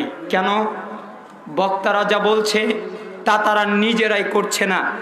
এখন আমি যদি কোনো কথা বলি আর তার উপরে যদি আমি না চলি তাহলে তো আমি জাহান্নামে চলে যাব। এই জন্য এটা বক্তাদের জন্য খুব শর্টকাট রাস্তা। আপনারা দোয়া করবেন আল্লাহ সুবহানাহু ওয়া তাআলা যেন আমাকে আল্লাহ তাআলার দ্বীনের জন্য কবুল করে নেন। যদিও বা আমি আল্লাহ তাআলার জন্য নিজেকে ওয়াকফ করে দিয়েছি, আপনারা অবগতি আছেন, অনেক দিন বলেছি যে আল্লাহ সুবহানাহু ওয়া তাআলার জন্যে, তিনার দ্বীন বোঝার জন্যে যত ত্যাগ স্বীকার করতে হয় তাতে আমি পিছুপা হব না। তবে কোরআন এবং সুন্নাহর বিশুদ্ধ জ্ঞান অর্জন করার জন্য অবশ্যই নিজের জীবন থাকা অবধি পর্যন্ত খেয়ানত করব না। আপনারা দোয়া করবেন ইনশাআল্লাহ। যাই হোক, যদিও বা আমার আলোচ্য বিষয় ইত্তেবায়ে সুন্নাহ, যদি আমি আমার জায়গায় থাকতাম হয়তোবা আমি অনেক শর্ত নিয়ে এবং তার সংজ্ঞা নিয়ে আলোচনা করতাম। তো যাই হোক, যেহেতু শেষ পর্যায়ে, আর বিশেষ করে শেখ আব্দুর রাজ্জাক বিন ইউসুফ সাহেব হাফিজাহুল্লাহ, তিনি কথা বলার পরে মানুষ বসে থাকবে, এটা আশ্চর্য কথা। তো যাই হোক, আপনারা তারপরেও অনেকেই আছেন, আল্লাহ সুবহানাহু ওয়া তাআলা আপনাদেরকে কবুল করে নিন। এবং আমার এই ছোট একটা মেসেজের শেষ কথা হচ্ছে, রাসূল সাল্লাল্লাহু আলাইহি সাল্লামে ভালোবাসবেন নিজের জীবনের চাইতে বেশি। কার চাইতে বেশি? নিজের জীবনের চাইতে বেশি। মুহাম্মদ সাল্লাল্লাহু আলাইহি সাল্লাম হচ্ছে আপনার সবচেয়ে প্রাণাধিক বন্ধু। মুহাম্মদ সাল্লাল্লাহু আলাইহি সাল্লাম হচ্ছেন আপনার সবচেয়ে শুভাকাঙ্ক্ষী। মুহাম্মদ সাল্লাল্লাহু আলাইহি সাল্লাম হচ্ছেন আপনার সবচেয়ে প্রিয় ব্যক্তি, যার আনুগত্য ছাড়া বাঁচার কোনো পথঘাট নেই। আমরা যেন মুহাম্মদ সাল্লাল্লাহু আলাইহি সাল্লামের ইত্তেবা করতে পারি, আল্লাহ তাআলা সেই তৌফিক আমাদেরকে দান করুন এবং আমাদের এই প্রোগ্রামটাকে কবুল করে নিন। আমার কোনো কথায় ব্যথিত হলে আপনারা ক্ষমা করবেন। এই দাওয়া দাবি রেখে আমি এখানেই সমাপ্ত করছি। আখিরু দাওয়ানা আলহামদুলিল্লাহি রাব্বিল আলামিন। আসসালামু আলাইকুম ওয়া রাহমাতুল্লাহি ওয়া বারাকাতুহু। সুবহানাকাল্লাহু ওয়া বিহামদিকা। আস্তে ঠিক আছে ভাই, হ্যাঁ বেশিক্ষণ পাগল হয় না ভাই ভাই সব করে দিতেছে।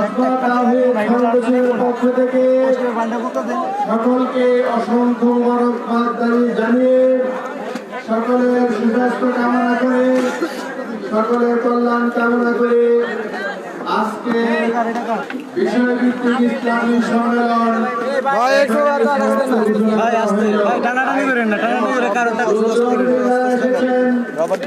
সকলেই আপনাদেরকে আমরা পৌরসভা দিতে পারলেও